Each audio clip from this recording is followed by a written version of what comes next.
செல்வம் தந்திடும் அடியார் படுத்துயராயிரவெல்லாம் நிலம் தரம் செய்யும் நீர் விஷம் வரும் அருளோடு பெருநிலமளிக்கும் தேதிகள்ல சத்தர்ஷன், நம்ம கோயம்புத்தூர் பக்கம் ஆனைக்கட்டி பக்கத்துல இருக்கிற சத்தர்ஷன்கிற இடத்துல 3 நாட்கள் இந்த பக்தி இலக்கியம் அணுகுமுறை அப்புறம் அறிமுகம் அந்த தலைப்புல ஒரு 7 அமர்வுகள் 7 இதா செஷனா அதை பிளான் பண்ணியிருந்தது. அது ரொம்ப நல்லா இருந்தது.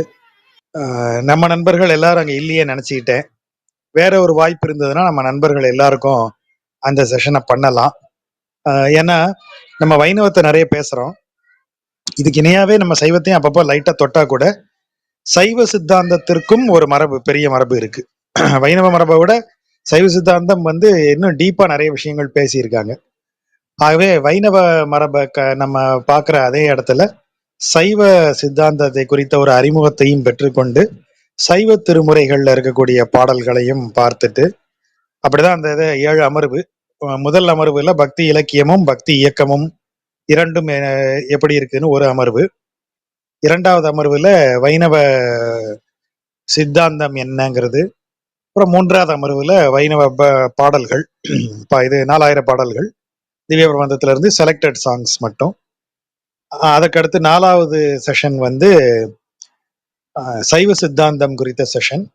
ஸோ சைவ சித்தாந்தத்துல அதனுடைய அடிப்படைகள், வைணவ சித்தாந்தம் மாதிரி சைவ சித்தாந்தத்தின் அடிப்படைகளை சொல்லிட்டு அதற்கு அடுத்த செஷன் 5வது செஷன் 1 2 3 4 ஆமா 5வது செஷன் சைவ திருமுறைகள்ல இருக்கக்கூடிய பாடல்கள். அப்புறம் 6வது செஷன் சைவத்திலையும் வைணவ பக்தி இலக்கியம், சைவ பக்தி இலக்கியம் வைணவ பக்தி இலக்கியம் இரண்டிலும் கிட்டத்தட்ட ஒரே பொருளை தர்ற மாதிரி வரக்கூடிய பாடல்கள்.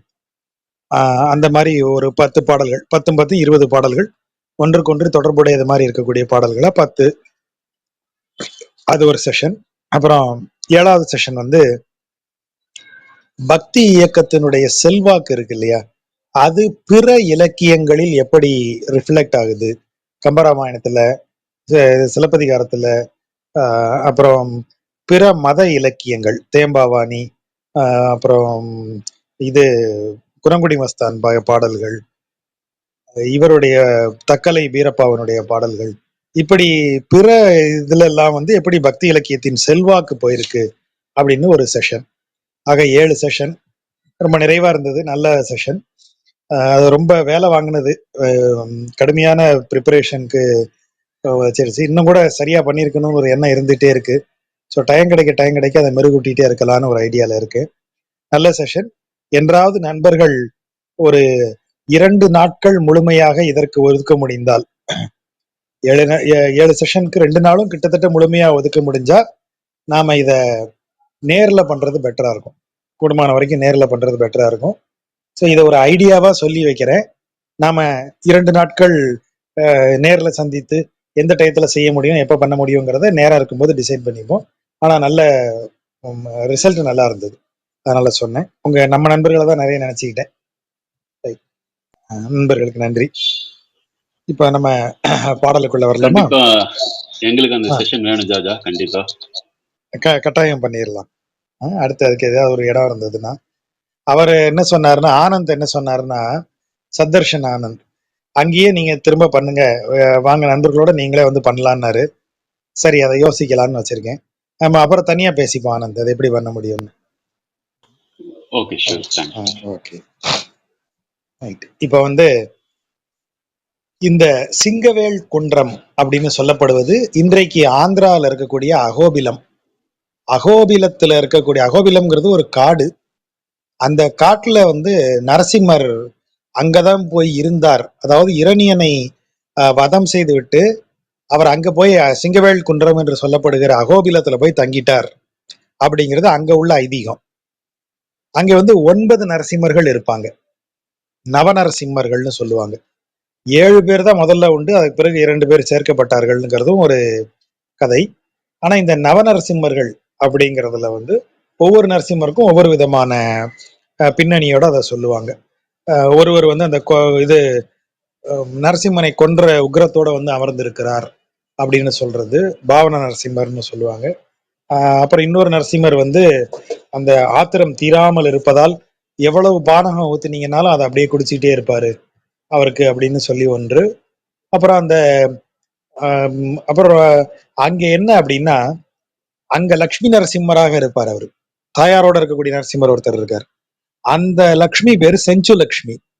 செஞ்சுங்கிறது அங்க இருக்கக்கூடிய வேடர்களது குலப்பெயர். செஞ்சு வேடர்கள் அப்படின்னு அவங்களுக்கு பேரு. சோ அந்த வேடர்கள் குலத்தில் லக்ஷ்மி பிறந்து அவள் தான் வந்து அங்க வந்து அமர்ந்த நரசிம்மருடன் தாயாராக இணைந்தாள் அப்படின்னு சொல்லி அங்க செஞ்சு லக்ஷ்மின்னு அந்த தாயாருக்கு பேர். வருடா வருடம் அங்க இருக்கிற அந்த வேடர் குலத்துல இருக்கிறவங்க இன்றைக்கும் நரசிம்மர் தங்களுடைய வீட்டு மாப்பிள்ளை அப்படின்னு சொல்லி அவருக்கு சீர் செய்வாங்க. அவருக்கு அவங்க கட்டளைகள் அவங்களுடைய பூஜைகள் எல்லாமே உண்டு. மாப்பிள்ளை மரியாதை எல்லாம் அவருக்கு உண்டு. ஏன்னா அவர் வந்து அங்க பொண்ணு எடுத்ததுனால. அப்படி அந்த இடம்தான் அகோபிலம் என்று சொல்லப்படுகிற சிங்கவேல் குன்றம். சிங்கம் நமக்கு தெரியும், வேல் அப்படின்னா அழகிய மன்னன் அப்படிங்கிற பொருள். ஸோ அந்த அந்த குன்றத்தை மன்னன் போல் ஆளுகின்ற சிங்கம், அதான் சிங்கவேல் குன்றம். அந்த இடத்தை குறித்து 10 பாடல்கள் திருமங்கை மன்னன் பாடியிருக்கார். இந்த பாடல்கள்ல ஒரு தனி சிறப்பு இருக்கு. சிங்கவேல் குன்றத்தை பத்தி அவர் பாடக்கூடிய பாடல்கள்ல ஒரு ஒரு சிறப்பு இருக்கு. இதுவரையில கிட்டத்தட்ட நம்ம வந்து 1007 பாடல்கள் பார்த்திருக்கோம் இல்லையா? இந்த 1000 பாடல்கள்லையும் பெருமாள் இருக்கிற திருத்தலம்ங்கிறது வந்து குளிர்ந்த, அதாவது தன் அப்படிங்கிற வார்த்தையை பயன்படுத்துறாங்க. அப்புறம் வந்து நீர் அலைகள் நிரம்பி இருக்கிற, ஓங்கு நீர் பெருகு நீர் வரக்கூடிய இந்த மாதிரி எல்லாம் நீர் வளத்தை சொல்லுகிறாங்க. அப்புறம் பொழில் சூழ், அப்படி சோலைகள் சூழ்ந்த, மலர்கள் நிறைந்த, வயல்களின் நடுவே விளங்குகின்ற, இப்படி வந்து நீர் சிறப்பும் சோலைகளின் சிறப்பும் உடைய இடமாத்தான் இதுவரைக்கும் பெருமாளை சொல்லியிருக்காங்க. திருமாலிருஞ்சோலையை சொல்லும் போது நமக்கு தெரியும், அப்புறம் ஸ்ரீரங்கத்தை சொல்லும் போது தெரியும், திருவதரியை சொல்லும் போது தெரியும். எல்லா இடங்கள்லையுமே அந்த இடத்தினுடைய செழிப்பு, தாமரை மலர்ந்து குளங்கள் நிறைந்த, இப்படியாக வந்து ஒரே அவர் இருக்கிற இடம் முழுவதும் செழிப்பா இருக்கு. ஆனா இந்த 10 பாடல்கள்ல அவர் இருக்கிற இடம் வந்து ஒரு ஒரு ஒரு பயங்கரமான பகுதியாக நமக்கு சொல்லப்படுகிறது. அந்த இடத்துக்கு யாரும் போவே முடியாதியா அப்படின்றாரு. அந்த அளவுக்கு சொல்றாரு திருமங்கை மன்னர். மனிதர்களே போக முடியாதுங்கிறாரு. அது போகணும்னா இந்த 4வது பாட்டுல சொல்றாரு பாருங்க, தெய்வம் அல்லால் செல்ல ஒன்னா சிங்கவேல் குன்றமே. தெய்வத்தை தவிர, அதாவது பிற தெய்வங்கள், அதாவது தேவர்களை தவிர வேற எவரும் போகவே முடியாத இடம் அப்படி சொல்றாரு அந்த இடத்த. அவ்வளவு கொடூரமான இடமாக அது வர்ணிக்கப்படுகிறது. அது என்னங்கிறத பின்னால பார்ப்போம். பார்த்துட்டே வரும்போது முதல் பாடல்ல சொல்றாரு பாருங்க, அங்கன் ஞாலம் அஞ்ச. கண், அதான் அங்கன் அப்படின்னு வருது. அம்னா அழகிய, நமக்கு தெரியும். கண் அப்படின்னா இருக்கிறன்னு அர்த்தம். என் கண் அப்படின்னு சொன்னா என்னிடம் அப்படிங்கிற அர்த்தம். கண் அழகு இருக்கும் இடமாகிய ஞாலம், அழகிய உலகம், அழகை உடைய உலகம்னு அர்த்தம். கண் ஞாலம் அஞ்ச, அழகுடைய இந்த உலகம் அஞ்ச. அங்குனா எங்கு? இரணியன் அவையில, இரணியன்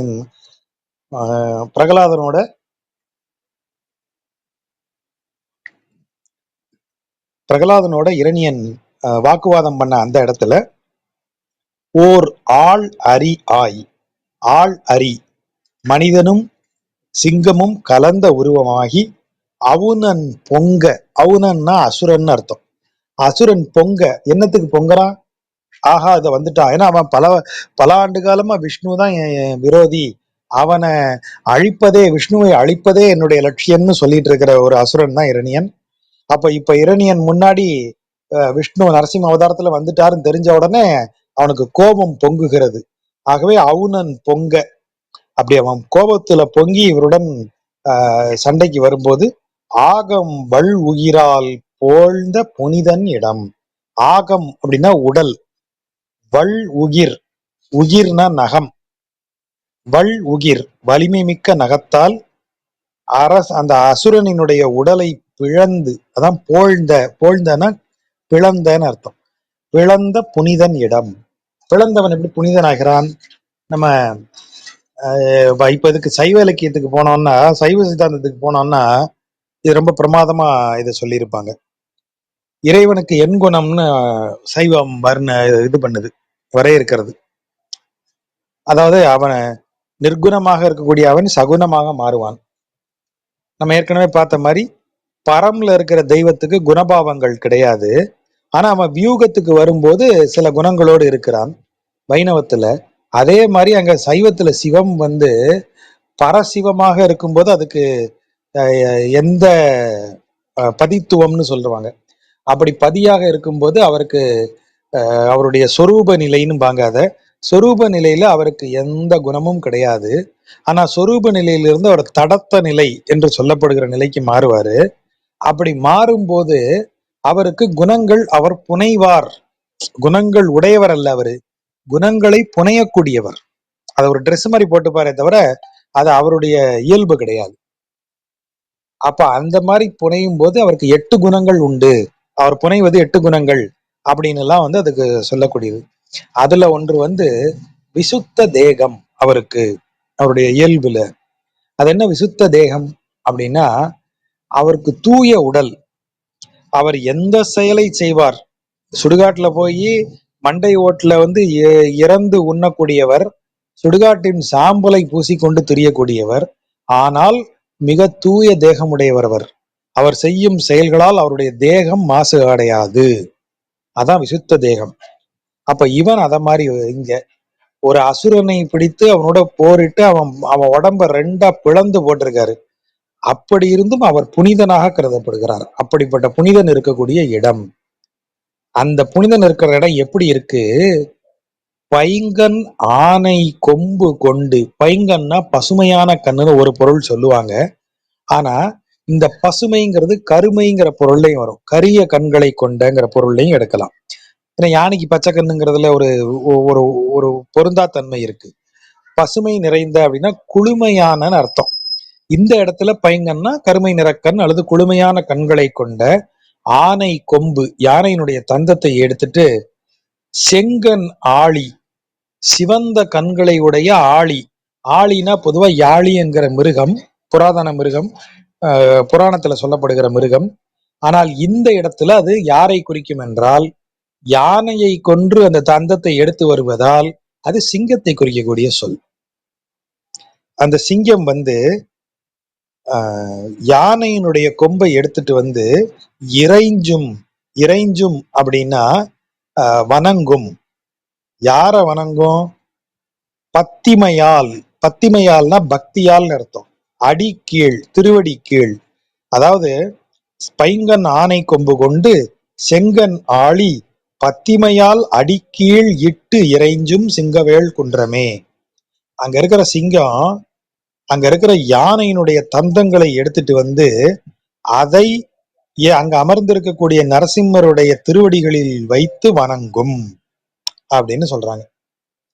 இதுக்கு பொருள் என்னடா வித்தியாசமா இருக்கேன்னு நீங்க யோசிச்சீங்கன்னா, வால்மீகி ராமாயணத்துல இதுக்கு ஒரு விளக்கம் இருக்கு. உரையாசிரியர்கள் அதை ரொம்ப சரியா சொல்றாங்க, சிறப்பா சொல்றாங்க. வால்மீகி ராமாயணத்தினுடைய அயோத்தியா காண்டத்துல இவரை சொல்றாரு. வால்மீகி எப்படி சொல்றாருன்னா, யதன்னக புருஷோ பவதி ததத்னா தஸ்ய தேவதா.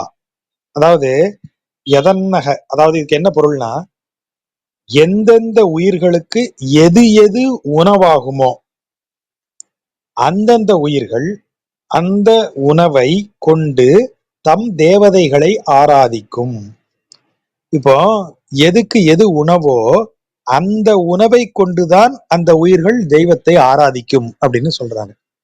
அப்படின்னா ஒரு மீன் பிடித்து வாழக்கூடியவர், மீனவர், அவர் வணங்கும் தெய்வத்திற்கு எதை படைப்பார்? அவருடைய உணவு எதுவோ அதைத்தான் படைத்து வணங்குவார். அப்போ யானை சிங்கத்திற்கு இங்கு உணவாக சொல்லப்படுகிறது. ஆகவே யானையை உண்டு யானையினுடைய சிறந்த பாகமாகிய தந்தத்தை எடுத்து அது இறைவனுக்கு வைக்கிறது. ஒரு மீனவர் தான் பிடித்ததில் சிறந்த மீனை கொண்டு வந்து இறைவனுக்கு படைத்து வணங்குவார். ஒரு விவசாயி தனது வயலில் விளைந்த நெற்கதிர்களை கொண்டு வந்து இறைவனுக்கு கொடுத்து வணங்குவார். எது எது அவரவர் உணவோ அதுவே அவரவர் வணங்கும் இறைவனுக்கு படைக்கப்படுகிறது அப்படின்னு இதுக்கு ஒரு விளக்கம் இருக்கு. அந்த அடிப்படையில இது சிங்கம் தனது உணவாகிய தனது சிறந்த உணவு யானை, அந்த சிறந்த உணவினுடைய சிறந்த பகுதியான தந்தத்தை கொண்டு வந்து பெருமாள் காலடியில் வைத்து வணங்குகிறது. இன்னொரு பொருளா எப்படி பார்க்கலாம், இங்க சிங்கம் என்பது ஆணவத்தை அடக்கக்கூடிய ஒன்றாக வருகிறது. ஏன்னா அதான் நரசிம்ம உருவம். அப்ப யானைங்கிறது என்ன, நமது மதத்தை குறிக்கக்கூடியது. நமது மதத்தை அழித்து நமது தந்தம் நம்மகிட்ட இருக்கக்கூடிய அந்த அந்த மதத்தினுடைய இத விளைவு முழுவதையும் இறைவனின் காலடியில் கொண்டு வைக்கக்கூடியதாக இது இருக்கிறது. அலைத்த பேழ்வாய் வாழ்கையிற்று ஓர் கோளரி ஆய் அவுணன் கொலை கையாளன் நெஞ்சு இடந்த கூர் உகிராளன் இடம். அதே விஷயத்தை திரும்ப வேற மாதிரி சொல்றாரு. அலைத்த அப்படின்னா நாக்கு அப்படி ஆடுது, ஏன்னா கோபத்துல அப்படி நாக்கு வெளியில அப்படி வர்றதும் போறதுமா இருக்கு. இப்பவும் பாத்தீங்கன்னா இந்த காளி அந்த மாதிரி உக்ர தெய்வங்களுக்கெல்லாம் நாக்கு அப்படி வெளியே தொங்கிட்டு இருக்கிற மாதிரி பார்க்கலாம் நம்ம அந்த உருவத்தை. ஏன் அப்படி வைக்கிறாங்க, அந்த உக்கிரத்தின் வெளிப்பாடு காரணமாக நாக்கு அப்படி வெளியே வருது. அத மாதிரி பேழ்னா பெரியன்னு அர்த்தம், பிளந்த பெரிய பேழ் வாய், பெரிய வாய் சிங்கத்தினுடைய வாய், அதுல நாக்கு அப்படி கோபத்தினால அப்படி இப்படி வந்து போகுது. பல்லு ஒவ்வொன்றும் வாள் மாதிரி இருக்கு, வாள் எயிறு, பற்கள் வாள் போல் இருக்கக்கூடிய ஒரு கோள் அரி, அரினா சிங்கம், கோள் அப்படின்னா ஒரு மிடுக்கு உடைய ஆளு, ஒரு மிடுக்குள்ள சிங்கமாக அவர் ஆகிதான் ஆய். அவுணன் கொலை கையாளன், கொலை கையாளன்னா என்ன அர்த்தம், பல கொலைகளை செய்தவன், கொலைகளுக்கு காரணமானவன். அவுணன்னா அசுரன், அவனுடைய நெஞ்சு இடந்த, நெஞ்சை அது இடந்தங்கிற ஆக்ஷன் நம்ம ஏற்கனவே பார்த்திருக்கோம். பூமியை இடந்த, இடவன் எழவாங்கி அப்படின்னு நிறைய சொற்களை பார்த்திருக்கோம். இடந்தனா இப்படி குத்தி நெம்பக்கூடிய ஆக்ஷனுக்கு பேர் தான் இடந்தல். இப்படி இப்படி தரையில் அப்படி ஒரு கம்பி அப்படி குத்தி அப்படி நெம்புறீங்க இல்லையா, அந்த ஆக்ஷனுக்கு பேர் தான் இடந்தல். இவர் என்ன செஞ்சிருக்காரு, அவன் உடம்புல அப்படி கூர் உகிரால், தனது கூரிய நகத்தால உடம்புல குத்தி அப்படி பிளந்திருக்காரு. அதுதான் அந்த ஆக்ஷன். அவர் நெஞ்சு இடந்த கூர் உகிராளன், உகிர் நகம், கூரிய நகத்தை உடையவன் இருக்கும் இடம். அந்த இடம் எப்படி இருக்கான், மலைத்த செல் சாத்து எரிந்த பூசல் வன்துடி வாய்கடுப்ப சிலைக்கை வேடர் தெழிப்பு அறாத சிங்கவேள் குன்றமே. பழந்தமிழ் இலக்கியங்கள்ல பாத்தீங்கன்னா இந்த பாலை நிலத்தினுடைய தொழிலே கள்வர் தான். பாலை நிலத்திற்குரியவர்கள் கள்வர், வேடர், எயினர் அப்படின்னு சொல்லி அங்க இருக்கக்கூடியவர்களை நம்ம சங்க இலக்கியம் குறிப்பிடும். இவர்களுக்கு தொழில் வேட்டையாடுவதும் கொள்ளையடிப்பதும். யார கொள்ளையடிப்பாங்க, ஆரலை கள்வர்னு சங்க இலக்கியத்துல சொல்லக்கூடியது இவர்களைத்தான். அதாவது சாத்து அப்படின்னு ஒரு வேர்டு வருதா, செல் சாத்து அப்படின்னா, சாத்து அப்படின்னா குரூப் அப்படின்னு அர்த்தம். ஒரு குறிப்பிட்ட பர்பஸுக்காக குரூப்பா இருக்கிறதுக்கு பேரு சாத்து. இப்ப அந்த காலத்துல இன்னைக்கு உண்டு இந்த சாத்து உண்டு. நீங்க கல்வெட்டுகள்ல இந்த சொல்ல பார்க்கலாம். இது நீங்க எந்த சாத்து, வணிக சாத்துங்கிற வார்த்தையை தமிழ் இலக்கியங்கள்ல கேள்விப்பட்டிருக்கீங்களா? பழைய மன்னர்கள் கால கல்வெட்டுல அது உண்டு, வணிக சாத்து. வணிக சாத்துனா வணிகர்கள் ஒரு குரூப்பா போவாங்க, அந்த குரூப் வணிக சாத்து. அந்த வணிக சாத்துக்கு தான் வெவ்வேறு பெயர்கள் உண்டு. உதாரணமாக இது திசை 5120 வணிகச்சாத்து. அதுதான் முதல்ல கடல் கடந்து வியாபாரம் பண்ணது சோழர்கள் பீரியடுல. அப்புறம் 5 வண்ணத்தார் சாத்துன்னு உண்டு, அதுதான் பழைய இஸ்லாமிய வணிக குரூப். இப்படி எல்லாமே குரூப்பா இருக்கிறதுக்கு பேரு சாத்துன்னு பேரு. இங்க செல் சாத்து அப்படின்னா அந்த வழியில போகக்கூடிய குரூப். அந்த குரூப்ப மலைத்த சிலைக்கை வேடர், மலைத்தன ஆக்கிரமித்தங்கிற ஒரு பொருள் உண்டு. சிலைனா வில், வில்லை கையில் கொண்ட சிலைக்கை வேடர் அந்த மலையை ஆக்கிரமித்து கொண்டு செல் சாத்து அந்த வழியில் செல்லக்கூடிய குழுக்களை எரிந்த பூசல், அவர்களோடு பூசல் நடக்கிறது. இவங்க கொள்ளையடிக்க வராங்க, அவங்க எதிர்த்து ஏதாவது போராடுவாங்க. அப்படி போராடும் போது வன்துடி வாய் கடுப்ப, இந்த பறை முழங்க அது இவங்க கொள்ளையடிக்க போறாங்க. அதான் வன்துடி, துடினா பறை, பறை மாதிரி ஒரு கருவி, தோல் கருவி. வன்துடினா பெரிய ஓசையை எழுப்பக்கூடிய அந்த துடியை வாய் கடுப்பனா அதை அப்படி அடிச்சுக்கிட்டே வந்து அப்படி அவங்க மேல பாயறாங்க. அப்ப பெரிய பூசல் நடக்குது. அப்போ வேடர் தெளிப்பு, தெளிப்புனா ஆரவாரம், அந்த போர் கூச்சல், அது அறாத, அது குறையாத சிங்கவேல் குன்றம். அப்படின்னா அங்க என்ன நடக்குது? வழிப்பறி நடக்குது. குரூப்பா வர்ற ஆட்களை இவங்க சுத்தி வளைச்சு இவங்க அடிக்கிறாங்க. அந்த சாத்துக்கு காவலுக்கு ஆட்கள் வருவாங்க. சாத்து காவல்னே பேரு அவங்களுக்கு. அந்த காவல் வந்து அந்தந்த ஊர் மறவர்களை எடுத்துப்பாங்க. உப்பு தொட்டு சத்தியம் வாங்கி அந்த மறவர்கள் வந்து இந்த எல்லையில இருந்து அந்த எல்லை வரைக்கும் கொண்டு போய் விடுறதுக்கு அவங்க பொறுப்பு ஏத்துப்பாங்க, காவல் பொறுப்பு ஏத்துப்பாங்க மறவர்கள். அந்த மறவர்களோடு இவங்களுக்கு தகராறு நடக்கும், சண்டை நடக்கும். அந்த சண்டையத்தான் இங்க சொல்றாங்க. அந்த சண்டை விடாம நடக்குதாம். அவ்வளவு தூரத்துக்கு அங்க தொடர்ந்து ஆட்கள் போயிட்டு இருக்காங்க, இவங்க கொள்ளையடிச்சுக்கிட்டு இருக்காங்க. இப்படி தகராறு நடந்து கொண்டு இருக்கிறது. அப்படிப்பட்ட சிங்கவேல் குன்றம் அப்படின்னு சொல்றாரு. சோ இது நமக்கு கொடுக்கக்கூடிய பொருள் என்ன? ஒரு தெய்வம் போய் ஒரு இடத்துல உட்கார்ந்துருக்கு, அந்த இடத்த டிஸ்கிரைப் பண்றதுக்கு என்ன இப்படி ஒரு வார்த்தையை போடுறாரு? விடாம அங்க நடக்கும், கொள்ள நடக்கும் அப்படின்னு. அப்போ இது எதை நமக்கு குறித்து சொல்லுகிறது? அந்த இப்போ செல் சாத்துங்கிறது எதை குறிக்கிறது? வழிப்போக்கர்னு சொல்றாங்க. எது வழிப்போக்கு? இந்த உலகம், இதில் பிறக்கக்கூடிய உயிர்கள் வந்து இந்த உலகத்திற்கு வந்து செல்லக்கூடியவை. நம்ம அப்படித்தானே பாக்குறோம். பிறவிங்கிறது நமக்கு கொடுக்கப்படுகிறது. அந்த பிறவியில நம்ம செய்யற செயல்களுக்கு பலன்கள் இருக்கின்றன. அந்த பலன்களை இந்த பிறவியில் நம்ம அனுபவித்து முடியாது. ஆகவே இந்த பிறவியில செஞ்ச செயலும் நமக்கு கணக்குல சேர்ந்துக்குது. அப்ப இந்த பிறவியை முடிக்கிறோம், முடித்து விட்டு மீண்டும் இங்கு பிறவி எடுக்கிறோம், பழையபடி பழைய பலனையும் அனுபவிக்கிறோம். பிறந்த பிறவியிலையும் பல காரியங்களை செய்து திரும்ப பலன்களை ஏத்திக்கிறோம் அக்கௌண்ட்ல.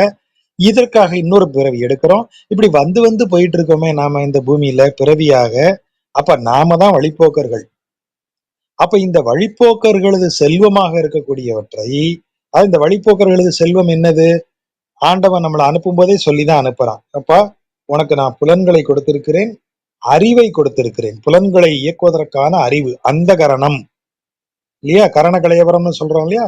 அப்போ அந்த அந்த கரணம்னா உள்ளிருந்து இயக்கக்கூடிய அறிவு. உள்ள இருக்கக்கூடிய அறிவையும் கொடுத்து புலன்களையும் கொடுத்திருக்கிறேன். நீ அதை பயன்படுத்தி எங்கிட்ட வா, அந்த உலக இன்பம் பக்கம் போயிடாதன்னு சொல்லி அனுப்புறான்.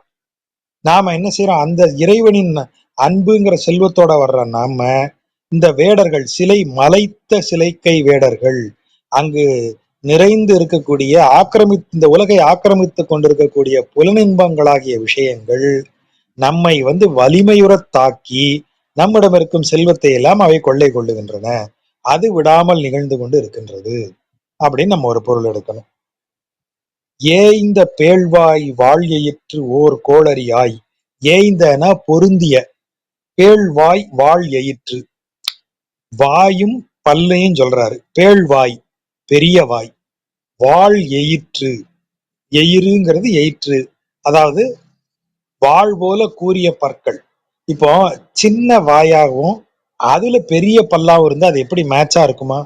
அப்ப பார்க்க சிரிப்பா இருக்கும். பல்லவன்னு எல்லாரும் கேலி பண்ணுவாங்க, இந்த தேங்காய் துருவி அப்படி எல்லாம் கிண்டல் பண்ணுவாங்க. ஏன்னா சின்ன வாயில பெரிய பல்லு. சரி, பெரிய வாயில சின்ன பல்லு இருந்தா எப்படி இருக்கும்? அப்ப அது பொக்க வாய் மாதிரி இருக்கும், பெரிய. ஆனா இவருக்கு எப்படி இருக்கான்?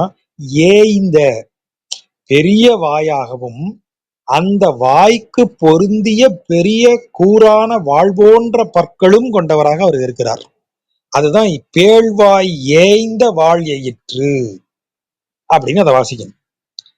அப்படிப்பட்ட பற்களும் பற்களுக்கு பொருத்தமான பெரிய வாயும் உடைய ஒரு கோளரியாய் அவுணன் வாய்ந்த அகம்.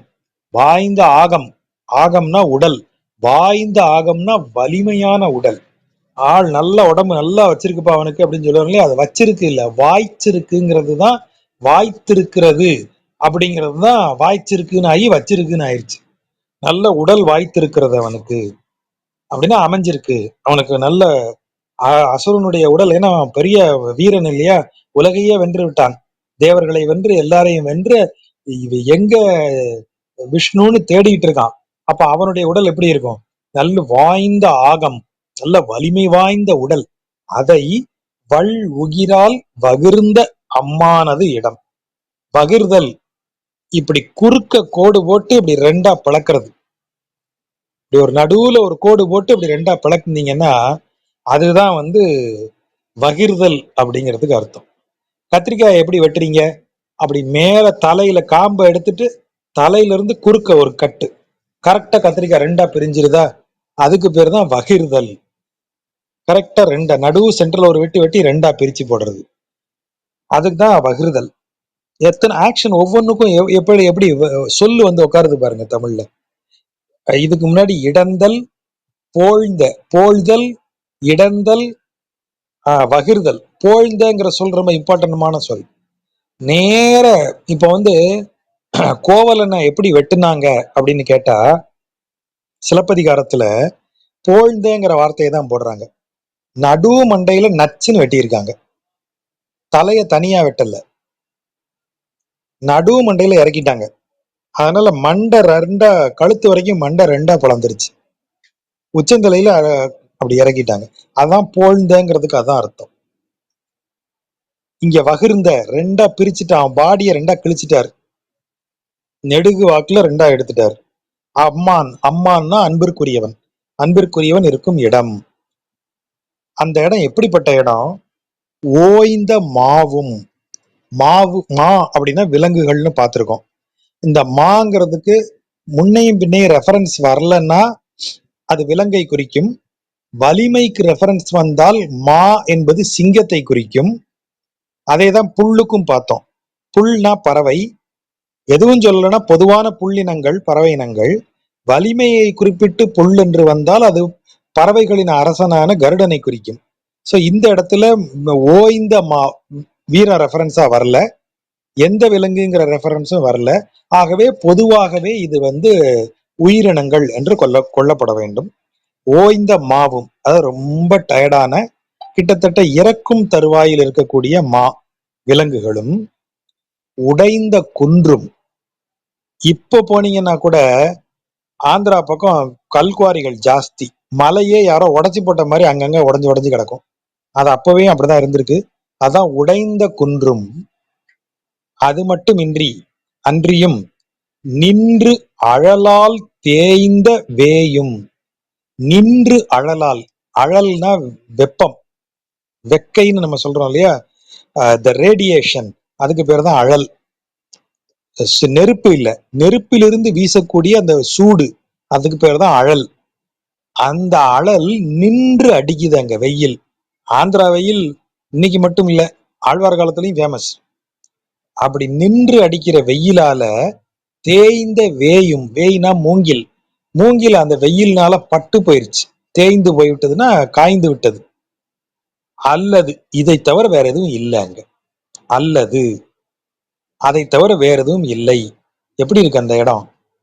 ஓய்ந்து போன, உணவின்றி எதுவும் கிடைக்காம வாழ முடியாமல் ஓய்ந்து போன விலங்கும், உடைந்து நொறுங்கி கிடக்கிற மலை குன்றுகளும், வெயிலினால் நின்று அடிக்கக்கூடிய வெயிலினால் காய்ந்து போன மூங்கில் செடிகளுமாக, மூங்கில் மரங்களுமாக, அதை தவிர வேறொன்றும் இல்லாமல் இருக்கக்கூடிய இடமாக சிங்கவேல் குன்றம் இருக்கிறது. எப்படி இறைவன் இருக்கிற இடத்துக்கு டெஸ்கிரிப்ஷனை பாருங்க. அவன் இருக்கிற இடம் ஏன் இப்படி இருக்கு? அப்ப அந்த அந்த இடம் வெறுமை. இப்போ அதை எப்படி சொல்றது? இதற்கு முன்பு நம்ம சொன்னது என்ன? நீங்க ஒரு ஒரு உங்களது செல்வங்கள் எல்லாம் கொள்ளை கொண்டு போகப்பட்ட பிறகு நாம எப்படி எம்டியா இருப்போங்கிறது தான் இந்த இடத்த சொல்லப்படுகிறது. அங்க ஒண்ணுமே கிடையாது.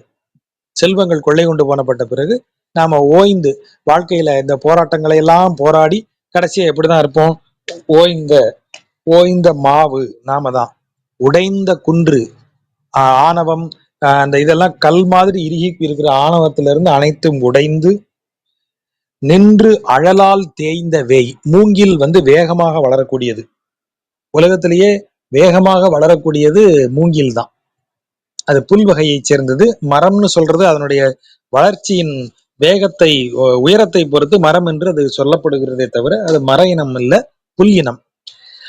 உலகத்திலே வேகமாக வளர்றது. அவ்வளவு வேகமா வளர்ந்தாலும் கடைசியில நின்று அழலால், இந்த உலக வாழ்க்கையினுடைய துயர்களால் அதுவும் காஞ்சி போனதை தவிர வேற எதுவும் இந்த வாழ்க்கையில கிடையாது. நீ எவ்வளவு செல்வனா இருந்தாலும் அது கொள்ளை கொண்டு போகப்படும். அப்புறம் நீ ஓஞ்சிதான் உட்காரணும். நீ எவ்வளவு ஆணவம் உடையவனாக இருந்தாலும் உனது ஆணவம் உடைந்து நொறுக்கப்படும். நீ என்னதான் எவ்வளவு சிறப்பாக புகழெய்தி வளர்ந்தாலும் நீ ஒரு கட்டத்துல ஓஞ்சி உட்காரத்தான் செய்யணும். அதுதான், அது மட்டும்தான், அது தவிர வேற எதுவும் இல்லை இந்த உலகத்துல என்று சொல்லப்படுகிற இடம். எவ்வம் வெவ்வேல் பொன் பெயரோன். எவ்வம்னா துன்பம், வெவ்வேல் வெம்மையான வேல், அதாவது வலிமை மிக்க வேல். துன்பத்தை தரக்கூடிய வலிமை மிக்க வேலை கொண்ட பொன் பெயரோன், பொன்னின் பெயருடையவன், அதான் ஹிரண்யன். ஹிரண்யம்னா பொன், தங்கம்னு அர்த்தம் வடமொழியில. அதனாலதான் அவன் பேர் ஹிரண்யன். அவன் பேர் பொன்னப்பன். தமிழ்ல சொல்றதா இருந்தா நீங்க அவனை பொன்னப்பன்னு சொல்லணும். பொன்னன், பொன்னப்பன் அவன் பேர் வைக்கணும். தங்கப்பன் அப்படின்னு அவன் பேரை நீங்க வச்சுக்கலாம். அசுரனாகிய ஹிரண்யன் தமிழ்நாட்டுல பிறந்திருந்தா தங்கப்பன்னு பேர் வச்சிருப்போம் அவனுக்கு. சோ அதனால பொன் பெயரோன் ஹிரண்யன். ஏதலன், அவன் யாரு? ஏதலன்னா விரோதின்னு அர்த்தம். ஏது இளன், ஏது அப்படின்னா சப்போர்ட் அப்படின்னு அர்த்தம். எனக்கு ஏதுவா வரையா நீ, எனக்கு ஏண்டுகிட்டு வரையான்னு எங்க ஊர் பக்கம் பேசுவாங்க. அதை ஏண்டுகிட்டு அப்படின்னா ஏதுவாக, எனக்கு ஏதுவாகனா எனக்கு ஆதரவாகன்னு அர்த்தம். அப்ப ஏது இளன் அப்படின்னா எனக்கு ஆதரவாக இல்லாதவன் அப்படின்னா என்னுடைய விரோதின்னு அர்த்தம். அந்த ஏது இளன் தான் நமக்கு ஏதலன்னு ஆகுது. ஏதிலன்னு வராது. ஏது இலனை ஏதிலன்னு ஆக்குனீங்கன்னா ஏதும் இல்லாதவன்கிற பொருள் வந்துடும். எதுவுமே இல்லாதவன் அப்படின்னாதான் ஏதிலிங்கிற சொல் தமிழ்ல இருக்கு. ஏதும் இல்லாதவன் ஏதிலி. அப்ப ஏதலன் அப்படின்னா எனக்கு ஏதுவாக இல்லாதவன் அப்படிங்கிற பொருள். அப்ப எனக்கு ஆதரவாக இல்லாதவன் என் விரோதி. அதனால ஏதலன். இந்த கையில் வலிமை மிக்க துன்பம் விளைவிக்கும் வேலை உடைய தங்கத்தின் பெயரை உடைய விரோதியாகிய அவனது உயிரை வவ்வி, வவ்வினா பறித்து பிடுங்கின்னு அர்த்தம். பிடுங்குதல், அதுக்கு பேர் தான் வவ்வுதல். வவ்வி ஆகம் வள் உகிரால் வகிர்ந்த அம்மானது இடம். அவனது உயிரை பறித்து அவன் உடலை கிழித்த, கூர்மையான நகரத்தால் கிழித்த அம்மான் எனது அன்பிற்குரியவன் இருக்கும் இடம். இதுல ஒரு நுட்பம் சொல்றாங்க உரையாசிரியர்கள். ஆகம் வள்ளுகிரால் வகிர்ந்து ஏதலன் இன்னுயிரை வவ்வின்னு வரணும். நீ உயிரை எடுத்து உடலை கிழித்தான்னு எழுதியிருக்கிய, என்ன ஆர்டர் இது? நீ வள்ளுகிரால் வகிர்ந்த பிறகுதானே அவன் இன்னுயிரை நீ எடுத்திருக்க முடியும். அப்படின்னா பெருமாளை பார்த்த மாத்திரத்திலேயே அவனுக்கு அவன் ஆல்மோஸ்ட் டெட்டான். அதன் பிறகுதான் அவன் உடம்பை எடுத்து இவர் கிழிக்கிறாராம். அப்படி ஒரு நுட்பம் வைக்கிறாங்க. சோ அவுணன் வாய்ந்த ஆகம் வள்ளுகிறாள் வகிர்ந்த அம்மானத இடம்னு போன பாட்டுல சொன்னாரு. இங்க என்ன சொல்லிட்டாரு? இன்னுயிரை வவ்வி ஆகம் வள்ளுகிறாள் வகிர்ந்த அம்மானத இடம்னு சொல்லிட்டாரு. முதல்லயே உயிர் போயிருச்சு. அவன் உயிரை பறித்து கொண்டு அவன் உடலை வகிர்ந்து போட்டார் அப்படின்னு சொல்றாங்க.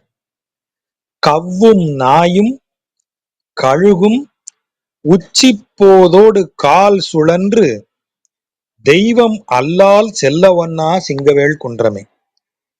நீங்க அங்க போனீங்கன்னா அங்க இருக்கிற நாய் உங்களை கவ்வுமா.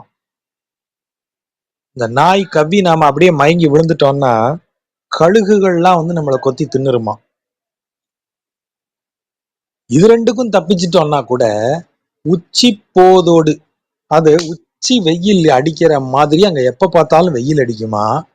அந்த வெயில் மட்டும் இல்லாமல் கால் சுழன்று, கால்னா காற்று, காத்து வந்து சுழற்றி சுழற்றி அடிக்கும் அந்த இடத்துல. சுழன்று காற்று அடிக்கும், கடுமையான வெயில் அடிக்கும், கழுகுகள் எப்ப வேணாலும் வந்து கொத்தி தின்னும், போதா குறைக்கு தரையில நாய் கவ்வும். நீங்க யோசிச்சு பாருங்க எத்தனை சிக்கல். அப்ப இந்த இடத்துக்கு யார் போக முடியும்? தெய்வம் அல்லால் செல்ல ஒன்னா சிங்கவேள் குன்றமே. எப்பா தெய்வம் மட்டும்தான், இன்னொரு பிற தெய்வங்கள் தான் அங்க போகவே முடியும், மனுஷனால முடியாதுன்ட்டார். அப்ப இதன் பொருள் என்ன? இந்த இடத்துல தெய்வம் அல்லால்னா என்ன அர்த்தம்? ஏற்கனவே நம்ம பார்த்திருக்கோம் இல்லையா, தேவர்கள்னு யார சொல்றாரு? வழக்கமா நம்ம 33 கோடி தேவர்களை சொல்லும் போது இமையோர் வானவர்னு சொல்லிக்கிறாங்க. மற்றபடி தேவர்கள் வானவர் வானவர்னு சொல்லும் போது நித்தியசூரிகளை குறிப்பிடுகிறார்கள். நித்தியசூரிகளை போன்று இறைவனது அருளை பெற்ற பக்தர்கள் மட்டுமே அங்கு போக முடியும். ஏனென்றால் வழக்கமான மானுட உயிர்கள் அங்க போச்சுன்னா நாய் கவ்வும், கழுகு கொத்தும், வெயில் மண்டைய பழக்கும், காற்று சுழன்றடிக்கும். இவை அனைத்தும் உலகத்தினுடைய துக்கங்கள், புலனின்பத்தால் விளையும் துயர்கள். அவங்கள பிடிச்சு மாட்டுன்னு மாட்டும், அவங்களால மேலே ஏறி போக முடியாது. அப்போ இந்த புலனின்பத்தை துறந்தவர்கள் தெய்வங்களாகிறார்கள், இந்த இடத்துல தேவர்களாகிறார்கள். அவர்களை இந்த உலகத்தின் துயர்கள் எதுவும் செய்வதில்லை. அவர்கள் சென்று அந்த இறைவனை பார்க்க முடியும். அதான் இதுல இருக்கிற பொருள். மென்ற பேழ்வாய் வாழ்யிற்று ஓர் கோளரி ஆய். மென்ற மெல்லுதல்னா இப்படி உதட்ட மடிச்சு மடிச்சு இப்படி திறக்கிறது, இப்படி நாக்க அப்படி பல்ல கடிச்சுக்கிட்டு உதட்ட கடிச்சு நாக்க துருத்துறது. நம்ம விஜயகாந்தனுடைய எக்ஸ்பிரஷன் எல்லாம் ஞாபகத்துல வச்சுக்கோங்க. அப்படி கோவத்துல வந்து அப்படி பண்ணிக்கிட்டு இருக்காரு நரசிம்மர்.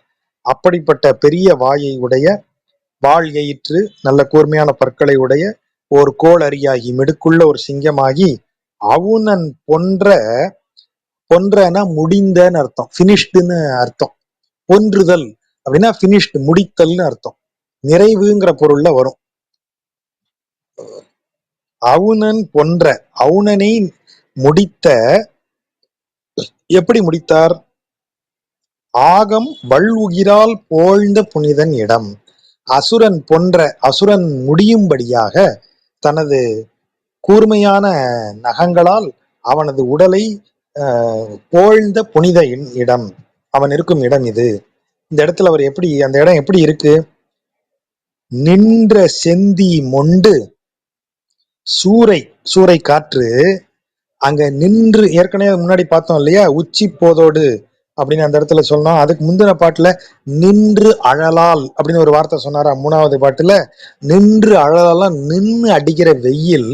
5வது பாட்டுல வந்து எப்படி மாறுது? நின்ற செந்தியா மாறுது. அந்த வெயிலே தீ எறிகிற மாதிரி, சிவப்பு கலத்தில் தீ எறிகிற மாதிரி இருக்கு. அதை மொண்டு, அந்த நெருப்பை அள்ளி கொண்டு சூறைனா இந்த இடத்துல காற்று, சூறை காற்று என்ன செய்யுது? நீள் விசும்பூடு இரிய, மேல இருக்கக்கூடிய வானத்துல அப்படியே பரவ, இரிய அப்படின்னா பறந்து விரியன்னு அர்த்தம். அதாவது வெவ்வேறு ஒரு ஆர்டரா இல்லாம எல்லா திசைகள்லையும் சிதறும்படின்னு அர்த்தம். அப்படி சிதறும்படி சென்று காண்டற்கு. அந்த இடத்துல அடிக்கிற வெயில் எப்படி இருக்கும்னா, அப்படியே அங்க இருக்கிற அந்த, ஏற்கனவே நம்ம முந்தின பாட்டுல சொல்லியிருக்கோம்ல, நல்ல உச்சி போதோடு கால் சுழன்றுன்னு சொல்லியிருக்கோம். சுழன்றுனால சுழற்காற்று, அதுதான் சூறை காற்றுங்கிறது எடுத்து எல்லாத்தையும் எரியும், எல்லா திசைகள்லையும் வீசி எரியும். அதனாலதான் எல்லா திசைகள்லையும் தூக்கி எரியறதுக்கு பேரு சூறை விடுறதுன்னு சொல்றாங்க. சூறை காற்று எப்படி ஒரு இலக்கு இல்லாமல் எல்லாத்தையும் எடுத்து கண்ட திசையில எரியுமோ, அத மாதிரி கையில கிடைச்சத தூக்கி எல்லா இடத்துலயும் வீசினீங்கன்னா சூறை விடுறது அப்படின்னு நம்ம மரபுல சொல்றது. இங்க அதுதான் நடக்குது. அது என்ன, எதை அப்ப அந்த இடத்துல கொண்டு எரியறதுக்கு என்ன இருக்கு? அந்த காத்து வந்தா அங்க அடிக்கிற வெயில் தான் நெருப்பு மாதிரி இருக்கு. அதை அள்ளி அது என்ன செய்யுது? மொண்டு அதை அள்ளி அப்படியே வானம் முழுவதும் வீசி அடிக்குது. அப்படி இருக்கும் அந்த இடம். ஒரு இன்ஃபர்னோ, ஒரு நரகத்தின் நெருப்பு மாதிரி ஒரு சீனை வைக்கிறாரு. அப்ப அந்த இடத்துல எவனாவது போய் பார்க்க முடியுமா ஐயா? சென்று காண்டற்கு அரிய கோயில் சிங்கவேள் குன்றமே. இப்படி வெயில் வந்து நெருப்பை அள்ளி வீசின மாதிரி அந்த இடம் பூரா நெருப்புல தகிச்சுக்கிட்டு இருக்கிற இடம் போய் பார்க்கவே கஷ்டமான இடம் அந்த கோயில் அப்படின்னு சொல்றாரு. ஒரு கோயிலுக்கு என்ன சிறப்புன்னு பாருங்க. சென்று காண்டற்கு அரிய கோயில். ஏன்யா? ஏன்னா அங்க நின்ற செந்தி மொண்டு சூறை நீள் விசும்போடு இரியும். இப்படி ஒரு கோயில் எங்கேயாவது நம்ம பார்த்துருப்போமா டிஸ்கிரிப்ஷன்ல இது வரைக்கும்? ஆனா அப்படி ஒரு கோயில் இருக்கு. உலகத்தின் துன்பங்கள் அனைத்தும் அந்த கோயிலை நீங்கள் சென்று அடையும் வழியில், அந்த இறைவனை சென்று அடையும் வழியில் இத்தனை துன்பங்கள் நமக்கு காத்திருக்கு மானுடனுக்கு. எரிந்த பைங்கன் இலங்கு பேழ்வாய், இவ்வாய் எயிற்றொடு, வாயில் கூறிய பற்களோட இருக்கு. இது வரைக்கும் வாயையும் பல்லையும் சொல்லியாச்சு. இப்பதான் கொஞ்சம் மேல போறாரு, கண்ணை பாக்குறாரு. கண்ணு ரெண்டும் அப்படியே நெருப்பு எரியிற மாதிரி இருக்கு அந்த கோபத்துல. அதனாலதான் எரிந்த பைங்கன். பைங்கன்னா கருமை நிற கண். இந்த இடத்துல பசுமையான கண்ணை குளிர்ந்த கண்ணுங்கிற பொருள் வந்துடும். அவரே கோபத்துல உட்காந்துருக்காரு. கோபத்துல இருக்கிற ஆள்கிட்ட போய் உங்க கண்ணு குளுமையா இருக்கு சார் அப்படின்னு நம்மளையும் போட்டு புரட்டிடுவார். அதனால இந்த இடத்துல சரியான பொருள் கருமை நிற கண். கருமை நிறமான அவருடைய கண் எரிந்தன்னா அப்படி நெருப்பு எரியிற மாதிரி ஜொலிக்குது. கோபத்துல நெருப்பு மாதிரி எரியக்கூடிய பார்வையோடு, பேழ்வாய் பெரிய வாயும், அதில் எயிற்றோடு கூறிய பற்களோடு, இது எவ்வுரு என்று இரிந்து வானோர் கலங்கி ஓட. வானோர், வானத்தில் இருப்பவர்கள், இது என்ன உருடாது, பயங்கரமா இருக்கு, இப்படி கண்ணு நெருப்பு எறிகிற மாதிரி இருக்கு, வாயில இப்படி கூறிய பற்களோடு இது என்ன உரு அப்படின்னு சொல்லி வானத்தில் உள்ள தேவர்கள் எல்லாம் பயந்து சிதறி ஓடுகிறார்கள். அதான் இரிந்துன்னு அர்த்தம். போன பாட்டுல சொன்னாலே விசும்பூடு இரிய, இரியனா சிதறி பரவுதல்னு அர்த்தம். அந்த மாதிரி இவங்க இரிந்து கலங்கி ஓட, பயத்துல நடுங்கி ஆளுக்கு ஒரு திசையா சிதறி ஓடுறாங்களாம் இந்த உருவத்தை பார்த்து பயந்து. அப்படி இருக்கக்கூடிய அம்மானிருது இடம் அது. எப்படி இருக்கு இந்த இடம்? நெறிந்த வேயின் முழையுள் நின்று. நெறிந்தன நெருக்கமான, வேய், வேய்னா மூங்கில், வேயின் முழை, மூங்கில் புதர், நெருக்கமாக அமைந்த மூங்கில் புதர், முளையுள் நின்று, அந்த புதருக்குள் நின்று, மூங்கில் புதருக்குள் நின்று, உழுவை, உழுவைனா புலி, தமிழ்ல அதுக்கு அந்த பெயர் உண்டு. உழுவை அப்படின்னு அதுக்கு ஒரு பெயர் உண்டு. வரி, வரிமா, வரிமானா புலின்னு அர்த்தம். வயமா, கோபம் மிக்க வலிமை மிக்க மாங்கிறதுனால வயமாங்கிற பேர் உண்டு. உழுவை, அதுவும் அது பெயர் உண்டு. அந்த சீரீஸ்ல பேர் என்ன, நிலத்தோடு நீரே சீரீஸ்ல புலியை பத்தி ஒரு இடம் வருது. அப்ப இந்த பெயர்கள் எல்லாம் குறிப்பிட்டு அந்த கட்டுரையில எழுதியிருக்கேன். இந்த உழுவைங்கிற பெயர் அதுக்கு உண்டு. அதாவது அதுக்கு என்ன, அந்த உழுதலாகிய செயலை செய்வதில்லை, அதனுடைய நகத்தால் அது நம்ம மேல உழுற மாதிரி. எப்படி பூமியில் ஏர் பதியும் போது எப்படி அது பூமியை கிழித்து வருகிறதோ, ஏர் கலப்பை நுனி பார்த்திருக்கீங்க இல்லையா, கலப்பையினுடைய நுனி மாதிரியே தான் இதனுடைய நகம் இருக்கும். எப்படி கலப்பையின் நுனி பூமியை கிழித்து பிளக்கிறதோ அத மாதிரி தன் நகத்தால நம்ம உடம்புல இப்படி வச்சதுன்னா அப்படியே பிளந்துரும், உழுது போட்ட மாதிரி ஆக்கிரும் நம்ம உடம்ப. ஆகவே அதன் பெயர் உழுவை. அதனுடைய வலிமையையும் அதனுடைய செயலையும் கொண்டு அந்த பெயர் போடப்பட்டிருக்கு. அந்த உழுவை என்ன செய்யுமா, நீள் நெறிவாய், நீள் நெறினா நீண்ட பாதை, நீண்ட பாதை வாய், வாய்னா பாதையில் நின்று, திரிந்த ஆனை சுவடு, யானை திரிந்த பாதையில எங்கடா அதோட சுவடு இருக்கு, யானை எந்த டைரக்ஷன்ல போயிருக்கும், எப்படி சேஸ் பண்ணி அதை அடிக்கலாம் அப்படின்னு அதனுடைய தடத்தை பார்த்துட்டு அந்த மூங்கில் புதருக்குள்ள அது பார்த்துட்டு இருக்குமா. புலி யானையினுடைய தடத்தை வாட்ச் பண்ணிக்கிட்டு இருக்கும். அப்பேற்பட்ட இடம்தான் ஆனை சுவடு பார்க்கும் சிங்கவேல் குன்றமே அப்படின்னு சொல்றாரு. இப்ப நமக்கே தெரியும் எது யானை. நம்முடைய அகம், நம்முடைய அகத்தை வேட்டையாடுவதற்கு நம்மளோட அகம்பாவம் பெருசா வளர்ந்துருக்கும். அதுல ஒரு சுவாரஸ்யம் இருக்கு.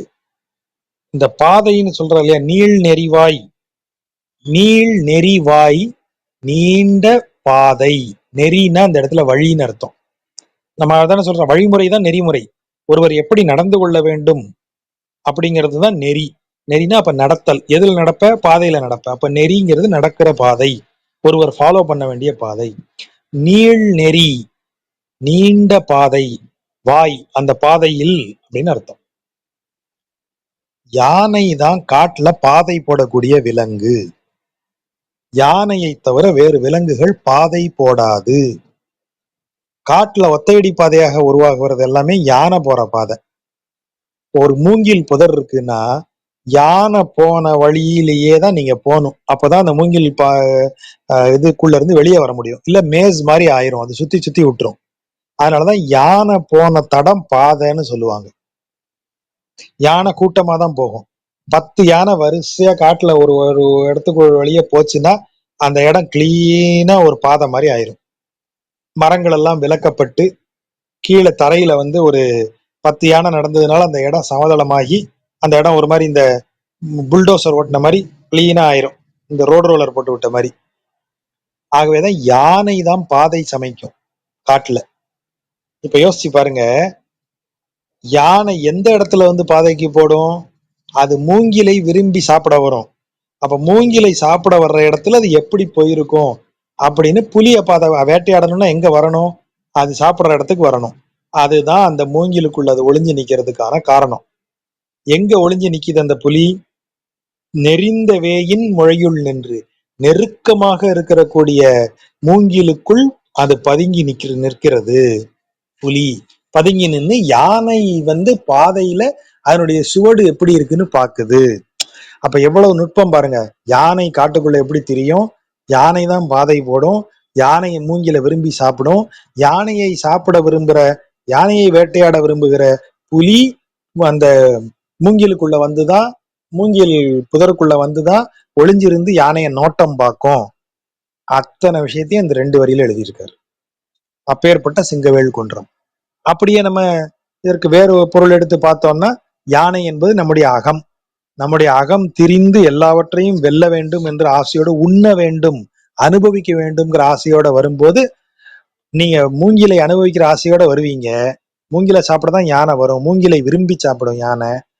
அந்த மூங்கிலுக்குள்ளதான் இந்த புலி ஒளிந்திருக்கிறது. நீங்கள் எதை இன்பம் என்று நாடி வருகிறீர்களோ, புலனின்பம் என்று எதை நாடி வருகிறீர்களோ, உங்கள் புலன்கள் எதை இன்பம் என்று கருதி உங்களை கூட்டி செல்லுகிறதோ அந்த இன்பத்தின் பின்னால் தான் இந்த உலகத்தினுடைய சம்சார துக்கம், இந்த உலகத்தினுடைய துயர் நம்மை வேட்டையாட காத்திருக்கிறது அப்படின்னு இத பொருள் எடுக்கலாம். முனைத்த சீற்றம் விண் சுட, கடுமையான கோபம். முனைத்தனா அப்படியே கூடிட்டு வரக்கூடிய கோபம். சீற்றம், அதாவது நரசிம்ம அவதாரம் எடுத்துட்டார், அசுரனை வென்று விட்டார். ஆனாலும் அவருடைய கோபம் அடங்கல. அப்படி அடங்காத சீற்றம் வானுலகை சென்று சுடுகிறது. அதான் விண் சுட போய் அப்படி சுட்டதுனால மூ உலகும் பிறவும் அனைத்தும் அஞ்ச, 3 உலகங்களும் நடுங்குது. அவருடைய கோபாக்னி, அவருடைய கோபத்தினுடைய உஷ்ணம், வெப்பம் தாங்காமல் 3 உலகும் அப்படியே, 3 உலகம் மட்டுமில்ல, பிற உலகும், பிறவும் அண்டமே நடுங்குது. அனைத்தும் அஞ்ச, அந்த அண்டத்தில் இருக்கக்கூடிய உயிர்கள் அனைத்தும் அஞ்ச, ஆள் அறியாய் இருந்த அம்மானது இடம். அந்த அளவிற்கு கோபத்தை கொண்ட என்னுடைய அன்பிற்குரிய அந்த நரசிம்மம் ஆள் அறி இருந்த இடம்தான் இது. அந்த இடம் எப்பேற்பட்ட இடம்? கனைத்த தீயும், கனைத்த கடல் நம்ம முன்னாடி பார்த்திருக்கோம். ஏன்னா கடல் வந்து அலை ஓசை எழுப்பிக்கிட்டே இருக்கும். ஆகவே கனைத்த அப்படின்னா ஓசை எழுப்புகிறேன்னு அர்த்தம். அப்ப கடல் கனைக்குது, ஓசை அலை ஓசை எழுப்புது. என்ன சொல்றாரு? தீ வந்து கனைக்குதான், கனைத்த தீ. அப்ப ஓசையல எரியும் தீ. கேஸ் அடுப்புல தீ ஏத்துனீங்கன்னா என்ன சத்தம் வரும்? வராது. ஆனா நல்லா ஒரு பெரிய வைக்கோல் போற கொளுத்தி பாருங்க, அந்த தீ எரியற சத்தம் நமக்கு கேட்கும். குசு குசு குசுன்னு ஒரு பெரிய ஒரு சொல்ல முடியாத ஒரு சத்தம் ஒண்ணு அதுல இருந்து வரும். நெருப்பு எரியற சத்தம், ஒரு மாதிரி ஒரு அலை அடிக்கிற மாதிரி ஒரு சத்தம் மாதிரி ஒண்ணு கேட்கும். அதுதான் கனைத்த தீ. அப்படிப்பட்ட தீ. கல்லும் அந்த இடத்துல என்ன இருக்கு? அப்படியே காணல் நெருப்பு மாதிரி அந்த இடம் தக தக தக தகன்னு இருக்கு. அப்படிப்பட்ட நெருப்பும் கல்லும், அங்கங்க உடைஞ்சு கிடக்கிற கல்லும், அல்லா வில் உடை வேடரும், பிற எவரிடத்திலும் இல்லாத கொடூரமான வேல்களை, இது விற்களை உடைய இவங்க வேடர்கள். அல்லா அப்படின்னா இல்லாதன்னு அர்த்தம். அப்படின்னா என்ன அர்த்தம்? வேற எவரிடத்திலும் இல்லாத வில் உடை வேடர், மற்றவர்கள்ட்ட இல்லாத சிறப்பான பல கூர்மையான கொடூரமான வேல்களை கொண்ட வேடர்கள், கல்லு, அப்படியே தகதகக்கிற தீ, ஆய் தினைத்தனையும் செல்ல ஒண்ணா, இது எல்லாமாக ஆகி, எது அந்த சிங்கவேல் கொன்றும் தினைத்தனையும் செல்ல ஒண்ணா, திணை அளவு கூட அங்க உள்ள நுழைய முடியாது அவனால. திணைங்கிறது எவ்வளவு சின்னதா இருக்கும், நமது கடுகு அளவுக்கு தான் திணையும் இருக்கும். அந்த அளவு கூட நீ உள்ள போக முடியாதியா. நெருப்பு எரியற மாதிரி அந்த இடம் எரியும். ஒரே கல்லா கிடக்கும், பாதையே கிடையாது, உடஞ்ச கல்லா கிடக்கும். இது போதாதுன்னு எவங்கிட்டையும் இல்லாத வில்லையெல்லாம் ஏந்திக்கிட்டு கொடூரமா இருக்கக்கூடிய வேடர்கள், இவங்கள்லாம் இருக்கிற இடத்துல திணை அளவு கூட நம்மளால போக முடியாது. இவர்கள் எல்லாரும் நம் உயிரை வாங்கக்கூடிய அந்த புலன் இன்பத்தின் பின்னால் இருக்கக்கூடிய துயரங்கள். நாத்தழும்ப நான்முகனும் ஈசனும் ஆய், ரெண்டு பேருமாகி, ரெண்டு பேருமா சேர்ந்துன்னு அர்த்தம். முறையால் ஏத்த, முறையால் ஏத்தனா முறைப்படி வணங்கன்னு ஒரு பொருள். இன்னொரு பொருள் என்னன்னா, இரண்டு பேரும் இணைந்து வணங்க.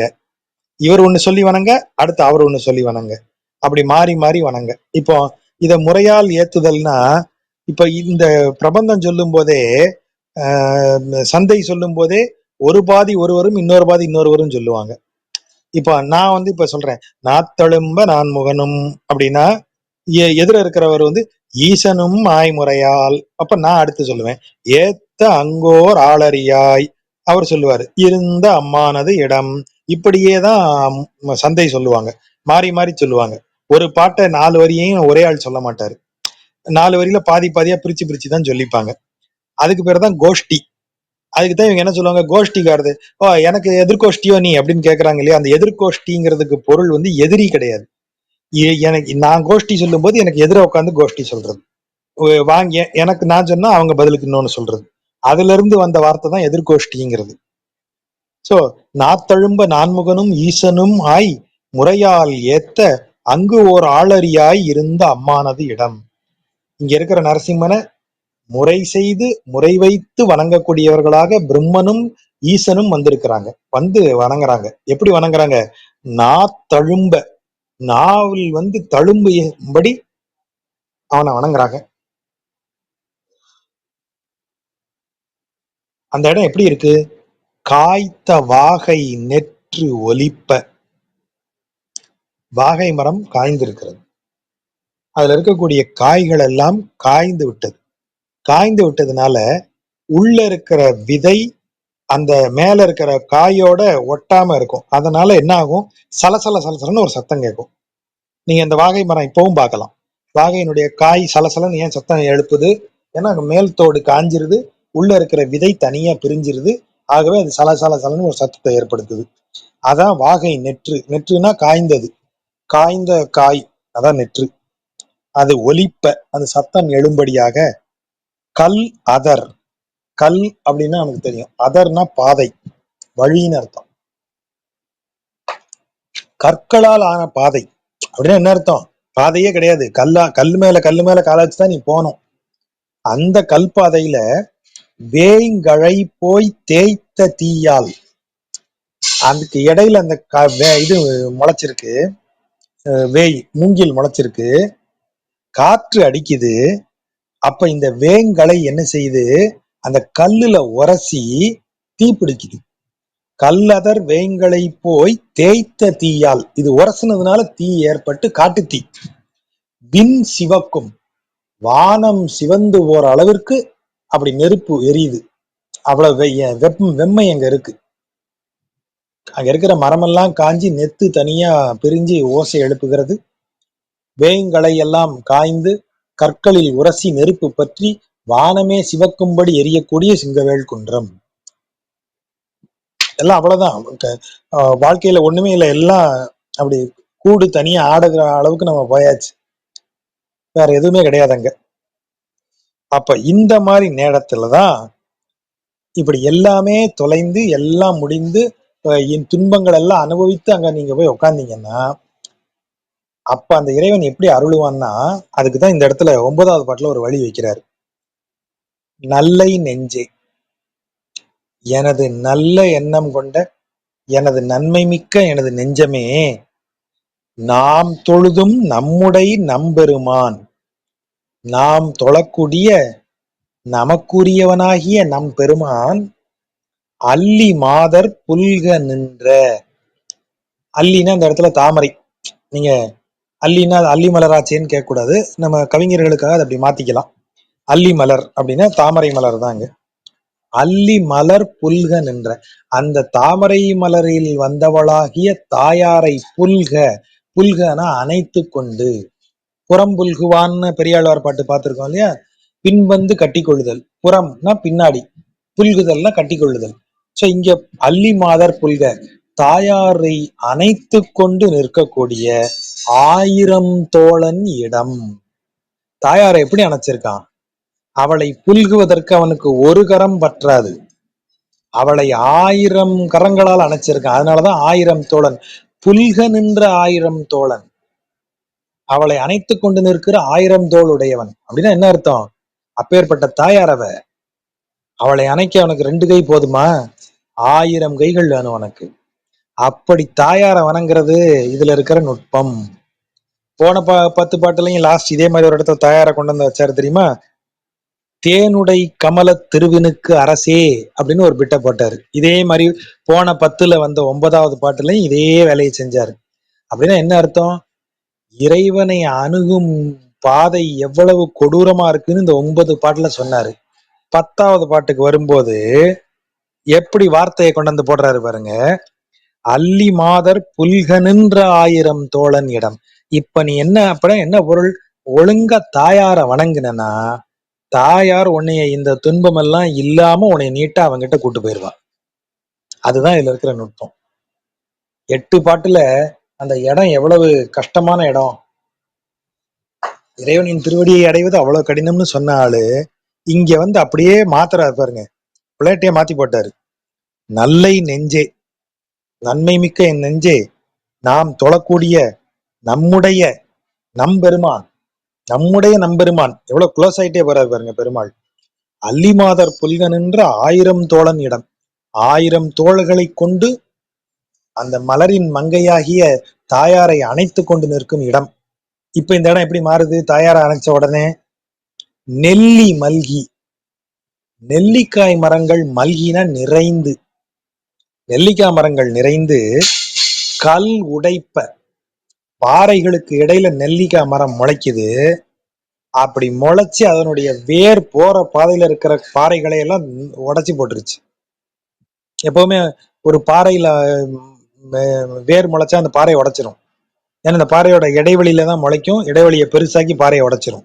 அத மாதிரி நெல்லி மரங்கள் கண்ணாபின்னு நிறைய வளர்ந்து அந்த கல்லெல்லாம் உடைக்க புல் இலை ஆர்த்து, ஆர்த்துன்னா சத்தம் ஏற்படுத்துதல், ஆரவாரம்ங்கிறது ஆர்த்துங்கிறதுல இருந்து வருது, ஓசை எழுப்புது. எது? புல் இலை. புல் இலைனா 2 பொருள் உண்டு. ஒண்ணு மூங்கில புல்லுன்னு தான் நம்ம சொல்லுவோம். ஆகவே புல் இலைனா மூங்கில் இலை சலசல சலசன்னு ஒரு சத்தத்தை ஏற்படுத்தும், அதையும் பொருளாக சொல்லலாம். இன்னொரு பொருள் பனை ஓலை, பனை ஓலை சப்தம் எழுப்பும் காற்றுல. அதான் சொல்றாரு. அப்படி ஓசை எழுப்பக்கூடிய அதர்வாய் பாதை, அதர்னா பாதை, அதர்வாய் பாதையில் சில்லி, சில் என்று ஒல் அறாத, சில்லி, சில்லினா சுவர்கோழி. இந்த ராத்திரி கிரீச் கிரீச் கிரீச் கிரீச்னு இந்த கிரிக்கெட்னு நம்ம சொல்றோம் இல்லையா, அந்த சத்தம் கேட்டுக்கிட்டே இருக்கும். இந்த சில்லிங்கிற பேர் எதுக்கு? அது சில்லி ஒலிக்கிற ஒலி எப்படி இருக்குமா? சில் சில்லுன்னு இருக்குமா. சில்லிங்கிற பேர் ஏன் அதுக்கு சொல்றாருன்னா, வடமொழியில சுவர்கோழிக்கு ஜில்லிகா அப்படின்னு பேரு, அதை தமிழ் படுத்தி சில்லின்னு போட்டிருக்காரு. சில்லி சில் என்று ஒல் அறாத, ஒல்னா அந்த இடத்துல ஓசை, அந்த ஓசை குறையவே குறையாத சிங்கவேல் குன்றம். இப்ப என்ன ஆயிடுச்சு? அது நெல்லிக்காய் மரங்கள் எல்லாம் முளைச்சு கல்லையெல்லாம் உடைச்சு பனை ஓலை சத்தமும் புல் ஓசை அதுவும் கேட்கக்கூடிய, புல் இலையின் ஓசையும் கேட்கக்கூடிய சுவர்கோழி ரீங்கரிக்கிற ஒரு இடமாக ஆகிவிட்டது. இப்ப கொடுமையெல்லாம் குறைஞ்சு அந்த இடம் எப்படி ஆயிடுச்சு பாருங்க. நெல்லிக்கனியை ஏன் சொல்றாரு, நெல்லி மல்கின்னு ஏன் சொல்றாரு, ஆந்திரால நெல்லிக்காய் கிடைக்கும்னு சொல்றாரா? இல்ல. நெல்லிக்குரிய சிறப்பு என்ன? தாகத்தை தீர்க்கக்கூடியது நெல்லி. முன்பு பயணம் போகிறவர்கள் நெல்லிக்காயை கையோட எடுத்துட்டு போவாங்க. தண்ணீர் கிடைக்காத பட்சத்தில் நெல்லிக்காயை எடுத்து ஒரு கடி கடிச்சாங்கன்னா வாயில உமிழ்நீர் நிறைய சுரக்கும். இனிப்பு சுவையை அது கொடுக்கும். ஆகவே அது தாகத்திற்கு அது ஒரு மாற்று. தண்ணீர் கிடைக்கலன்னா அந்த மாற்றாக பயன்படுத்தப்படுவது நெல்லிக்காய். அதையும் என்ன செய்வாங்க அப்படின்னா, காய வைத்து உப்பு போட்டு காய வச்சு எடுத்துட்டு போவாங்க. அப்பவும் அதனுடைய எஃபெக்ட் குறையவே குறையாது. நெல்லி முள்ளின்னு பேர் அதுக்கு. நீங்க நாட்டு மருந்து கடைகளை போனீங்கன்னா இன்னைக்கும் கேட்கலாம், நெல்லி முள்ளி அப்படின்னா காய வைத்த நெல்லிக்காய். இன்னைக்கும் அதை ஊற போட்டு காலையில அதை குடிக்க சொல்லுவாங்க. நெல்லி முள்ளிய நல்ல மருந்து அது. அதை எடுத்து வாயில ஒதுக்கிட்டா போதும். நான் முன்னாடி நிறைய ட்ரைனிங் எடுக்கும்போது அடிக்கடி தொண்டை எவ்வளவு தண்ணி குடிச்சாலும் தாகம் தீராது, தொண்டை வறண்டு இருக்கும். அப்ப இந்த நெல்லி முள்ளியை தான் வாயில போடுவேன். நெல்லிக்காயை எடுத்து உப்புல காய வச்சு வச்சிருக்கிறது, அதை எடுத்து வாயில போட்டாச்சுன்னா போதும். முதல்ல துவர்ப்பாக இருக்கும், பிறகு இனிப்பா இருக்கும். அதுதான் நெல்லி. இறைவனை அடையும் பாதை துவர்ப்பு, அடைந்த பின் அவ்வளவும் இனிப்பு. ஆகவே நெல்லியை இங்க கொண்டாந்து வச்சுட்டார். நெல்லி மல்கி கல் உடைப்ப, அது அந்த கல்லையெல்லாம் உடைச்சிரும். இந்த இடத்துல எது கல்லு? தடையாக இருக்கக்கூடிய எல்லாவற்றையும் அது நீக்கிவிடும். அப்படி நீக்கிய பிறகு நீங்க இந்த சுவர்கோழி ரீங்காரம் மாதிரி ஒரு ஓசை அறாது இருக்கக்கூடியது. அது இப்போ உங்களை வெறுட்டக்கூடிய ஓசையோ உங்களை பயமுறுத்தும் ஓசையோ கிடையாது. இறைவனின் தாயாரினுடைய அருளை பெற்று தாயாரை வணங்கி நீங்க நுழையும் போது முதல் விஷயம் நெல்லிக்காய் மாதிரி அந்த இது தணிஞ்சிரும். உங்களுக்கு அந்த பயம் போயிரும். அந்த பாதையில இருக்கக்கூடிய சத்தம்ங்கிறது என்ன? வெறும் இலை சத்தமும் பூச்சி சத்தமும் தான் உங்களுக்கு கேட்கும். இதுக்கு முன்னாடி வரைக்கும் அந்த இடம் அப்படியா இருந்துச்சு? நெருப்பு எரியுதுன்றாரு. அதுவும் நெருப்பு ஓசை எழும்பும்படி எரியுதுங்கிறாரு. புலி தெரியுங்கிறாரு, யானை தெரியுங்கிறாரு, சிங்கம் வேட்டையாடுங்கிறாரு, வேடர்கள் கொள்ளையடிப்பாங்க, உன்னைய துன்பப்படுத்துவாங்கங்கிறாரு. கற்கள் எல்லாம் உடைந்து உனக்கு கல் அதர் பாதையே வெறும் கல்லு தான்யா, பாதையே கிடையாது, கல்லு மேல ஏறித்தாயா போகணும்னு மிரட்டினாரு. இப்ப அதையெல்லாம் உடைபடுது, கல் உடைப்ப எல்லாம் உடைஞ்சு அப்படி இருக்கக்கூடிய இடம். நீங்க தாயாரை வணங்கி அவனை போய் சேர்ந்துடலாம். போற வழியில இருக்கிற எந்த துன்பங்களும் தாயாரை வணங்கினால் சரியாயிரும்னு ஒரு பொருளா இதை எடுக்கலாம். செங்கன் ஆழியிட்டு இறைஞ்சும் சிங்கவேல் குன்று, சிவந்த நிற கண்களை உடைய ஆழி இட்டு இறைஞ்சும். அத முதல் பாட்டுல சொன்னது திரும்ப இங்க சொல்றாரு. அந்த யானையின் தந்தங்களை வேட்டையாடி இடும் அப்படின்னு சொல்றாரு இல்லையா? அத மாதிரி இட்டு இறைஞ்சும் சிங்கவேல் குன்று உடைய எங்கள் ஈசன். அப்படிப்பட்ட சிங்கவேல் குன்றத்தை உடைய எங்களோட தலைவன் எம் பிரான், எனது உயிருக்குரியவன், இருந்தமிழ் நூற்புலவன், எம்பிரானை என் தலைவனை இருந்தமிழ், இருந்தமிழ்னா எக்காலத்திற்கும் இருக்கும் தமிழ்னு ஒரு பொருள்ல சொல்லலாம், வினைத்தொகையாகவும் சொல்லலாம், இனிய தமிழ் அப்படின்னு சொல்லலாம். இருந்தமிழ் நூல் புலவன், இருந்தமிழை பாடக்கூடிய புலவனாகிய மங்கை ஆளன், திருமங்கை நாட்டை ஆள்பவன், மண்ணு தொல்சீர் வண்டு அறை தார்கலியன். மண்ணுனா நிலைத்த, தொல்சீர் பழம்புகள், நிலைத்த பழம்புகள் கொண்ட வண்டு உலாவும் பூக்கள் நிறைந்த மாலையை அணிந்த கலியன், தார்கலியன், செங்கையாளன். எம்ஜிஆருக்கு முன்னாடியே கொடுத்து சிவந்த கரம் அப்படிங்கிற பெயர் இவனுக்கு தான், திருமங்கை மன்னனுக்கு தான். அதான் செங்கையாளன். கை சிவந்து இருக்கான். எப்படி அவனுக்கு கை சிவந்திருக்கு? கொடுத்ததனால் சிவந்திருக்கிறது. பிறருக்கு வழங்கி சிவந்த கைகள், கொடுத்து சிவந்தன கைகள்னு கண்ணதாசன் எழுதினது இந்த சொல்லில இருந்துதான் போல. செங்கையாளன் செஞ்சொல் மாலை, அவன் சொன்ன இந்த சிறந்த சொற்களை மிக்க இந்த மாலை, இந்த 10 பாடல்களின் பாமாலையை வல்லவர், ஓத வல்லவர், தீது இல்லரே, அவர்கள் எந்த தீங்கும் இன்றி வாழ்வார்கள் அப்படின்னு முடிச்சிடுறார். நண்பர்களுக்கு நன்றி.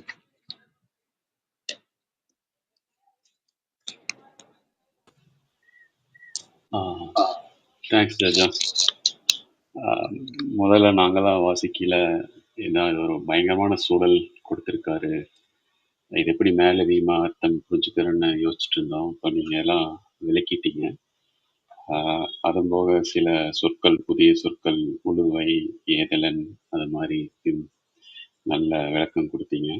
பட் எனக்கு இந்த அந்த அந்த இதுலயே இப்படி ஒரு பயங்கரமான சூழலை அவர் காமிக்கிறார் இல்லைங்க. இது வரைக்கும் நாம பார்த்த மற்ற பாடல்கள் எல்லாம் மற்றவர்களெல்லாம் சொல்றதெல்லாம் வந்து பெருமான் இருக்கிற வந்து பொழில் சூழ்ந்த ஆறுகளெல்லாம் ஓடு, வண்டுகள் ரெங்காரிக்கும் ஒரு அழகான சூழலை காமிக்கல.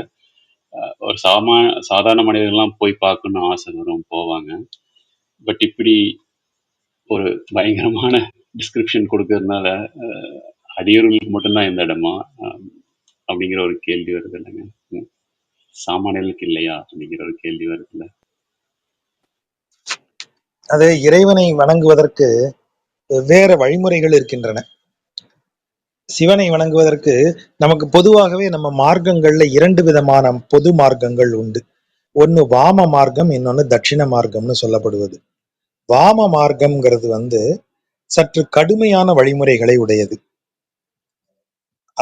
அதை வந்து இந்த பிராக்டிஸ்லயே ரொம்ப ஹார்ட் பிராக்டிஸ். அது தெற்க வர வர அந்த வாம மார்க்கம் குறைந்து தட்சிண மார்க்கம்னு சொல்லப்படுவதற்கு காரணமே அது தெற்கு நோக்கி வர வர அந்த கடுமை குறைந்து இனிமை மிக்க ஒரு வழிபாட்டு முறையாக அது மாறுவதுதான். ஆகவேதான் அது தட்சிண மார்க்கம்னு பேரு. உதாரணமாக இங்க நாம சிவனை வணங்குவதை எப்படி வணங்குறோம்? சிவனை நாம இங்க வந்து சத்தியம், சிவம், சுந்தரம், இந்த சுந்தரமாகிய வடிவத்துலதான் சிவனை பார்க்கிறோம். சிவன் தெற்க வரும்போது அழகன், பொன்னார் மேனியன், தோடுடைய செவியன். நீ யோசிச்சு பாருங்க, அவனை எவ்வளவு அழகா பாடுறோம். அழகு மிக்கவன் அவன் இல்லையா? அங்கை அழலாட அப்படின்னு இவ பாடுறா. அவ்வளவு அழகனா இருக்கக்கூடிய இவன் வடக்க போக போக மயான ருத்ரனாக மாறுவான். சடாமுடியும் இது தாடி மீசையும் உடம்பில் வந்து மண்டை ஓட்டை மாலையாக அணிந்து கொண்டும் பிரேதத்திலிருந்து எடுத்த சாம்பலை உடல் முழுவதும் பூசிக்கொண்டும், இன்றைக்கு பைராகிகள் பாக்குறீங்க இல்லையா? கும்பமேளால பாக்குற பைராகிகள் வந்து எப்படி இருக்கிறாங்களோ, அகோரிகள் எப்படி இருக்கிறாங்களோ, அந்த தோற்றம் வந்து சிவனுடைய தோற்றமாக சொல்லப்படுவது. அப்ப அவங்க எல்லாம் சிவன் எப்படி இருக்கிறாரோ அப்படியே இருக்கும்னு அகோரிகள் உட்கார்ந்துருக்காங்க. அகோரிகளது வழிபாட்டு முறையை நீங்க பாருங்க எவ்வளவு கடுமையா இருக்குன்னு. அதுதான் வாம மார்க்கம். அப்ப அதுலயும் இறைவனை அவங்க பார்க்க முடியும். தட்சிண மார்க்கம் என்பது பலி அதெல்லாம் கிடையாது. ஆனால் எங்கேயாவது பெருமாளுக்கு பலி உண்டா? உயிர் பலி எங்கேயாவது பெருமாளுக்கு உண்டா? நீங்க கேள்விப்பட்டிருக்கீங்களா? பெருமாளுக்கு கெடா வெட்ட போறோம் சார், பெருமாளுக்கு கோழியா இருக்க போறோம் சார், நீங்க எங்கேயாவது பார்த்திருக்கீங்களா? அகோபிலத்துல நீங்க பார்க்கலாம். பாவன நரசிம்மர்னு சொன்னேனே, அந்த நரசிம்மருக்கு இன்று வரையிலும் ஆடு கோழி பலி கொடுக்கப்படுகிறது. நீங்க நம்பவே முடியாது. பெருமாளுக்கு பலியான ஆச்சரியப்படுவீங்க. அப்படி ஒரு வழிபாட்டு முறை அதுக்குத்தான் இதுல முதல் பாட்டுல ஒரு இக்கு வச்சுட்டாரு அவரு. திருமங்கை மன்னன் தெளிவா வச்சுட்டாரு. சிங்கம் வந்து யானையை வேட்டையாடி தந்தத்தை கொண்டாந்து வைக்கும். ஏன் வைக்கும்? எப்பா, எந்தெந்த உயிர் எதை எதை உண்ணுமோ, தனது உணவு எதுவோ அதைத்தான் இறைவனுக்கு கொண்டு போய் படைக்கும், அதனுடைய இறைவனுக்கு அப்படின்னு சொல்லிட்டார். அப்ப மலை வேடர்கள் என்ன சாப்பிடுவாங்க? ஊன் உண்பவர்கள் வேடர்கள். வேட்டையாடி கிடைக்கும் ஊனைத்தான் அவங்க உண்பார்கள். அப்படின்னா அந்த ஊனைத்தான் அவங்க வணங்கக்கூடிய நரசிம்மனுக்கும் படைப்பாங்க. ஆக அவங்க 3 வேளையும் பூனலை போட்டுட்டு காயத்ரி ஜெபம் பண்ணிட்டு உட்காந்துருப்பாங்களா? அவர்களது இயல்பு அது. ஆகவே அவர்கள் அப்படித்தான் படைப்பார்கள். அந்த மார்க்கத்திலையும் இறைவனை அடையலாம். அப்படியும் ஒரு வழிமுறை உண்டு. அத சொல்றதுக்கு தான் இந்த 10 பாட்டும். Choice is yours. வேணும்னா வா, நிம்மதியா உட்காரு, நல்லா ஆத்தங்கரையில ஒரு குளியல போடு, ஜம்முன்னு சோலையில பூக்கள் நிறைந்த சோலையில படுத்து ரெஸ்ட் எடு, அக்கார அடிச்சல் தருவாங்க, முழங்கை வரைக்கும் நெய் வழியும், வலிச்சு தின்னுட்டு போய் பெருமாளை பார்த்துட்டு போ. அப்படி உனக்கு நிறைய கோயில் இருக்கு. இல்ல சார், நான் ரிஸ்க் எடுத்துதான் என் லைஃப்ல எதையும் செய்வேன், வா, உனக்கு தான் இப்படி ஒரு கோயில் வச்சிருக்கோம், அங்க போய் நீ எல்லா ரிஸ்கையும் எடு. நமக்கு மார்க்கத்தை அப்படி கொடுத்துடுறாங்க. இது வாம மார்க்கம். நம்ம தட்சிண மார்க்கமா இவ்வளவு பாடல்களை 1000 பாடல்களுக்கு மேல இந்த தட்சிண மார்க்கமாவே பார்த்துட்டோம். அது நம்ம ஹீரோ சாஃப்ட் ஹீரோவா இருந்தா கூட ஹீரோயின்ட்ட யாராவது வம்பு பண்ணாங்கன்னா அவர் டபால்னு வேற ஒருத்தர மாதிரி அவங்கள அடிச்சு பந்தாடுவார் இல்லையா. ஒரு 10 நிமிடம் 2.5 மணி நேரம் படத்துல ஒரு 10 நிமிடம் சண்டை காட்சியாவது வர வேண்டாமா? அப்படிப்பட்ட ஒரு சீன் தான் இது. பெருமாளால இப்படியும் இருக்க முடியும்பா. நமக்காக அவர் சௌலபியமாக சௌகார்த்தமாக சௌசீல்யமாக நம்மிடம் அவர் இருக்கிறார். இறைவனது குணங்கள் இதெல்லாம். அது மட்டும் அவன் குணம் நினைச்சிடாத. அவன் வேற மாதிரியும் இருப்பான். அப்ப அவனை நீ அப்ரோச் பண்ண வேண்டிய விதமே வேற. அப்ப அவனை வேற மாதிரிதான் நீ அப்ரோச் பண்ணணும். அதை சொல்வதற்கு தான் இந்த பாட்டு. Thanks sir. மற்றவர்களுக்கு கேள்வி இருந்தா மேல வரலாம். கிருஷ்ணன் சார், நீங்க ஏதாவது சொல்லணுமா? இல்ல, நைஸ். It's everything explicit. மற்றவங்களை கூப்பிடுங்க, மேல கூப்பிட்டு பேசுவோம். ஷர்மிளா, நீங்க கேட்கலாம். வணக்கம் ஜாஜா, அருமையா இருந்தது. பட் ஆனா ஒரு சின்ன கொஸ்டின். இப்போ போன 10 பாடல்ல ஆரம்பிச்சும் போது அவர் வேற ஏதோ ஒரு ஊர்ல, அதாவது நார்த்ல, எந்த ஊருன்னு சரி ஞாபகம் இல்ல, அந்த ஊர்ல இருந்து திடீர்னுட்டு இந்த ஊருக்கு லைக் மொத்தமா ஷிஃப்ட் ஆகுறதுக்கு கொஸ்டின் கொஞ்சம் டம்ப் தான். பட் அந்த மாதிரி ஏதாவது ஒரு ரீசன் உண்டா நடுவுல? இல்லைன்னா இது சும்மா ரேண்டமா அவர் பாடுறது தானா? இது அவர் பாடின ஆர்டர்ல இருக்கான்னு நமக்கு தெரியல. நம்ம ஏற்கனவே சொன்ன மாதிரி மணவாள மாமுனிகள் தொகுத்ததுதான் 4000 பாட்டும். அதற்கு பிறகு ராமானுஜர் திரும்ப ஒரு ஆர்டர் போட்டு அதை மாத்தி தொகுத்து வச்சிருக்கிறார். சோ இந்த இதுக்கடுத்து இது இதுக்கடுத்து இதுங்கிற தொகுப்பு அதை எழுதியவர்களது தொகுப்பு அல்ல. கிடைத்ததை வச்சு கிடைத்தவர்கள் ஒரு ஆர்டர்ல போட்டிருக்காங்க. ஆகவே இது ஒரு ரேண்டமா தான் இருக்க வாய்ப்பு. இன்னும் சொல்ல போனா முன்னாடி இது எப்படி எழுதியிருக்காங்கன்னா, அகோபிலம் எனப்படும் வடநாட்டு திருப்பதியில்னு உரையாசிரியர்கள் எழுதியிருக்காங்க. அகோபிலமே வடநாடு. இவங்களுக்கு கும்மிடி பூண்டி தாண்டியாச்சுனாலே வடநாடு ஆயிருது. ஆகவே இது அவங்களுக்கு எந்த ஐடியாவும் இல்லை. அதனால இதை வடநாடு ஆக்கி இருக்கிறாங்க. So this is random. இதுல ஒன்றும் ஆர்டர் எதுவும் இருக்கிற மாதிரி தெரியல. ஓகே ஜாஜா. அடுத்து இந்த 1011 பாட்டுல ஹிரண்யன் கிட்ட வேல் இருக்கு, வேலாயுதத்தை உடையவன் அப்படின்ற மாதிரி சொல்றாங்க. ஹிரண்யன் கிட்ட வேல் உண்டா? வேல்ங்கிறது எந்த அரசனிடத்திலும் இருக்கும். நந்தகோபன்ட்டையும் வேல் இருக்கே. கூர்வேல் கொடுந்தொழிலன் நந்தகோபன் தானே நம்ம திருப்பாவையிலேயே நம்ம சொல்றோம். வேல் என்பது அரசனுக்கு உரிய ஒரு அடையாளம் உள்ள ஒரு ஆயுதம். அரசனுக்கு எப்போதும் இதுல இடுப்பில் தரித்திருப்பது உடைவாள். அடுத்தது அரசனுக்கு கையில இருக்கிறது வேல். அவன் நீதி வழங்குவதற்காக சிம்மாசனத்துல அமரும் போது அவன் கையில இருக்கக்கூடியது செங்கோல். அதை கையில் வைத்து நெறி வழுவாது அவன் நீதி வழங்குவான். அவனே மரத்தண்டனை, அதாவது படை நடத்தும் போதும் இதை செய்யும் போதும் போர் செய்யும் போதெல்லாம் அவன் கையில இருக்கக்கூடியது வேல். ஆகவே வேல் எந்த மன்னருக்கும் பொதுவாக இருக்கக்கூடியது. இவருக்கு திருமங்கை மன்னனுக்கும் வேல் இருக்கும். திருமங்கை மன்னனுடைய படங்கள் எல்லாம் பாருங்க, எந்த போட்டோ எடுத்து பாருங்க, அது வரையப்பட்ட ஓவியங்களை பாருங்க, திருமங்கை மன்னனுக்கு வேல் வச்சிருப்பாங்க. மன்னருக்கு வேல்ங்கிறது ஒரு மரபு. ஆகவே அவனுக்கு வேல் கொடுக்கப்பட்டது. ஓகே, நன்றி ஜாஜா. அடுத்த லாஸ்ட் கொஸ்டின். இப்போ இந்த எல்லா ரெஃபரன்ஸ்லயுமே யானை சிங்கம் அப்படின்ற ஒரு கான்ட்ராஸ்ட் வருது, விச் இஸ் அண்டர்ஸ்டாண்டபிள். சிங்கம்ன்றது நரசிம்மரோட ஒரு உருவம். பட் ஒரு இடத்துல மட்டும் புலியோட ரெஃபரன்ஸ் வருதுல்ல, லைக் அந்த புதர்ல ஒளிஞ்சு இருந்து பார்க்கும் அப்படின்றது. அது எப்படி ஜாஜா இன்டர்பிரேட் பண்ணலாம்? இது நல்ல கொஸ்டின். இது நம்ம மரபுல சிங்கம் நேருக்கு நேராக சந்தித்து வேட்டையாடக்கூடிய விலங்காகவும், புலி எப்போதுமே மறைந்திருந்து தாக்கும் விலங்காகவுமே சொல்லப்படுகிறது. which is partially true. பெரும்பாலான சிங்கங்கள் பதுங்கி சென்று துரத்தி வேட்டையாடும், புலி மட்டும் பதுங்கி சென்று வேட்டையாடும். நம்ம அதுக்கு ரீசன் இருக்கு.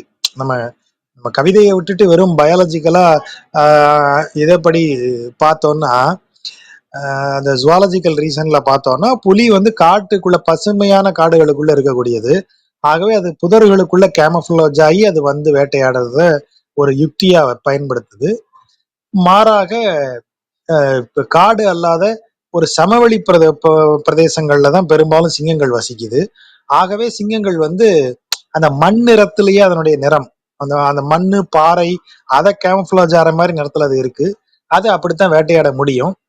ஆனா இதை எப்படி குறிப்பிடுகிறார்கள் என்றால், அவன் அரசன் இல்லையா, சிங்கம்ங்கிறவன் மிருகங்களுக்கு அரசன், காட்டுக்கு அரசன். ஆகவே அவன் வேட்டையாடுவான் என்றும், புலி எப்போதுமே பதுங்கி வந்து தாக்கும் அப்படிங்கிறதுனாலையும் புலிய 2ஆம் பட்சத்துல வச்சுட்டு சிங்கத்தை முதல் இதுல வைக்கிறாங்க. இப்படி பதுங்கி வரக்கூடியவனை வந்து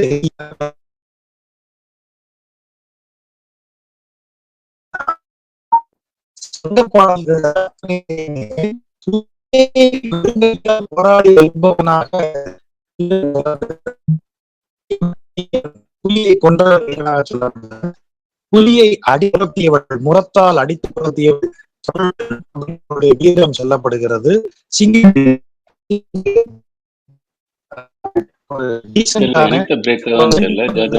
சொல்லப்பட்டிருக்கு. புலி மட்டும்தான் இப்படி சொல்லப்பட்டிருக்கிறது.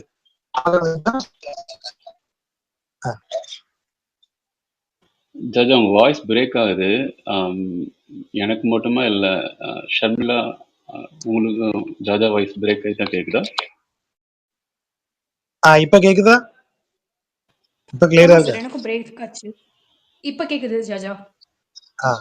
சரி. அதாவது சங்க பாடல்கள்ல நாம வந்து புலியை வெல்லுவதை குறித்து தான் எழுதியிருக்கோம். ஏன்னா புலிதான் பதுங்கி வரக்கூடியது. ஆகவே அதை எதிரியாக வைத்து புலியை வெல்வது வீரமாகவும், புலியை பெண் முரத்தால் அடித்து துரத்தியது வந்து வீரத்திற்கு அடையாளமாகவும் சொல்லப்பட்டிருக்கிறது.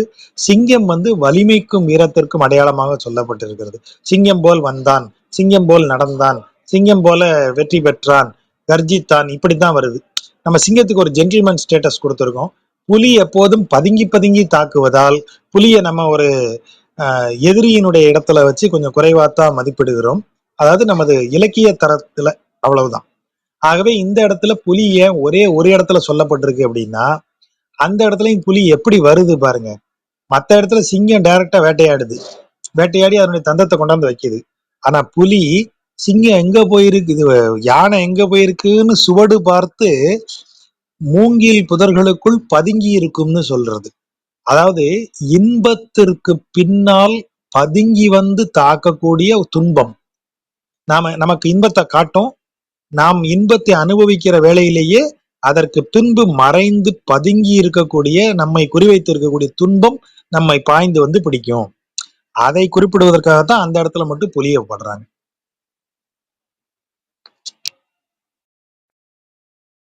நன்றி ஜாஜா.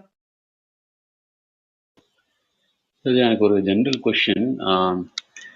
இது இதெல்லாம் பக்தி இலக்கியம் டைம்ல வந்த பாடல்கள், அதே மாதிரி சைவத்திலேயே வந்ததுங்க. பட் சைவத்தில் வந்து அதுக்கப்புறம் அது வந்து சைவ சித்தாந்தங்கிறது ஒரு 14-15 செஞ்சுரியில டெவலப் ஆகி சித்தாந்தக்கான ஒரு 16 நூல்கள் எழுதினாங்க. கரெக்டுங்களா? சிவஞான போதம், அது மாதிரி ஒரு 14. ஆமா, சிவஞான போதம், சிவஞான சித்தியார், ஆமா பெரிய லிஸ்டே இருக்கு. திருஞான கோவை. அதே மாதிரி வைணவம் இதே மாதிரி சித்தாந்த ரீதியா அப்படி பிற்காலத்துல எழுதப்பட்டிருக்குங்களா ஏதாவது? ஆமா, சித்தாந்தங்கள் எல்லாமே இலக்கியங்களுக்கு பிறகுதான் வருது. சைவ இலக்கியங்களுக்கு பிறகுதான். இன்னும் சொல்ல போனா 12ஆம் நூற்றாண்டு வரைக்கும் நீங்க வந்து இலக்கியங்கள், பக்தி இலக்கியங்களுக்கு கொடுத்துருங்க.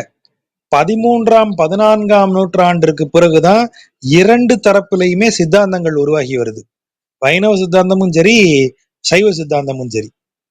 ஆனா சைவ சித்தாந்தத்திற்கு ஒரு தொடர்ச்சியான மரபு சித்தாந்தத்தை டெவலப் பண்ணிக்கிட்டே வந்தது. வட இந்திய சைவத்தில் இருக்கிற கூறுகளை எல்லாம் இதோடு இணைத்து கொண்டு சைவ சித்தாந்தம் டெவலப் ஆகி வந்தது. ஆனால் வைணவ சித்தாந்தம் என்ன செய்ததுன்னு சொன்னா, அது இங்க இருந்துதான் வடக்க போச்சு. வைணவத்தினுடைய நிறைய விஷயங்கள், விசிஷ்டாத்வைதம் இங்க இருந்துதான் வடக்க போச்சு. சோ இவங்க வேற எங்கிருந்தும் பெற்றுக்கொள்ளாமல் தங்களிடம் இருந்ததையே டெவலப் பண்ணிட்டாங்க. இன்றைக்கும் 4000க்கு இருக்கக்கூடிய உரை வளம் 12 திருமுறைகளுக்கு கிடையாது. இந்த அளவுக்கு உரைவளம் அவங்களுக்கு சைவத்துக்கு கிடையாது. சைவத்துக்கு இருக்கக்கூடிய சித்தாந்த டெவலப்மெண்ட் வைணவ சித்தாந்தத்திற்கு கிடையாது. ஏன்னா வைணவ சித்தாந்தம் தொடங்கும் போதே அறுதியிட்டு நிறைய விஷயங்களை கிளியரா வச்சிருச்சு. ஆகவே அதை அதற்கு மேல அதை டெவலப் பண்ணிக்கல. சைவ சித்தாந்தம் டெவலப் ஆகிட்டே போச்சு. அதுதான் அதுல இருக்கிற பின்னணி. நீங்க அதை தான் கேட்டீங்களா? நான் வேற ஏதாவது ஆமா பதில் சார். இல்ல கரெக்ட் தான் சார். அது நீங்க ஆன்சர் பண்ணிட்டீங்க. அப்படின்னா அந்த வைணவ சித்தாந்தம்னு செப்பரேட்டா நூல்கள் எதுவும் இல்ல. நாம இருக்கு இந்த இருக்கு. பக்தி காலத்துல இப்போ இருக்கு. ஆமா, சைவ சித்தாந்தம்னு தனி நூல் கிடையாது. நமக்கு முதல்ல அது சிவஞான போதம் வந்ததற்கு பிறகுதான் சிவஞான போதத்திற்கு விளக்கம் எழுதப்படுகிற நூல் தான் சிவஞான சித்தி. அதெல்லாம் அப்படி எழுதப்பட்ட நூல்களது விளக்கத்தில் இருந்துதான் நாம சைவ சித்தாந்தம்ங்கிற ஒரு கருத்துருவை அடைகிறோம். அதே மாதிரி வைணவத்துக்கு கிரந்தங்கள் இருக்கு. உதாரணமாக ரகசியத்ரயம், அஷ்டாதச ரகசியம், இத மாதிரி நூல்கள் எல்லாமே வைணவ சித்தாந்தத்திற்குரிய நூல்கள். ரகசியத்திரயம் எல்லாம் அதற்கு அது அது தனி கிளாஸ். நான் ஏற்கனவே உங்கள்கிட்ட சொல்லியிருக்கேன் இல்லையா, ரகசியத்திரயம் படிச்சிருக்கீங்களா நீங்க? அது படிக்காம எப்படி நீங்க இதை சொல்லுவீங்க? இந்த ரேஞ்சுக்கு கேட்பாங்க. ரகசியத்திரயம் படிக்கணும்னா நீங்க இவ்வளவு குவாலிஃபை ஆயிருக்கணுமே, இப்படி இருக்கணுமே, இன்னார்ட்ட போய் கத்துக்கணுமே, அன்னார உங்களுக்கு குவாலிஃபை பண்ணியிருக்கணுமே எல்லாம் சொல்லுவாங்க. அது இன்றைக்கும் ரகசியமாகவே பேசப்படுகிறது. அங்கேயும் இதே மரபு உண்டு. இதே மூச்சுப்படி இப்படி வைணவத்திற்குரிய நூல்களும் உண்டு. எப்படி சைவத்திற்கு நூல்கள் உண்டோ அதே மாதிரி உண்டு. ஆனா சைவ நூல்கள் அளவிற்கு, சித்தாந்த நூல்கள் அளவிற்கு வைணவ சித்தாந்த நூல்கள் வெளிப்படையாக பயன்படுத்தப்படுவது இல்லை. அது முதல்ல இருந்தே ரகசியமாகவே பயன்படுத்தப்படுகின்றன. அதனாலதான் நமக்கு அதை பத்தி ரொம்ப தெரியல. Thanks sir. வேற ஏதாவது கேள்வி இருக்குங்களா?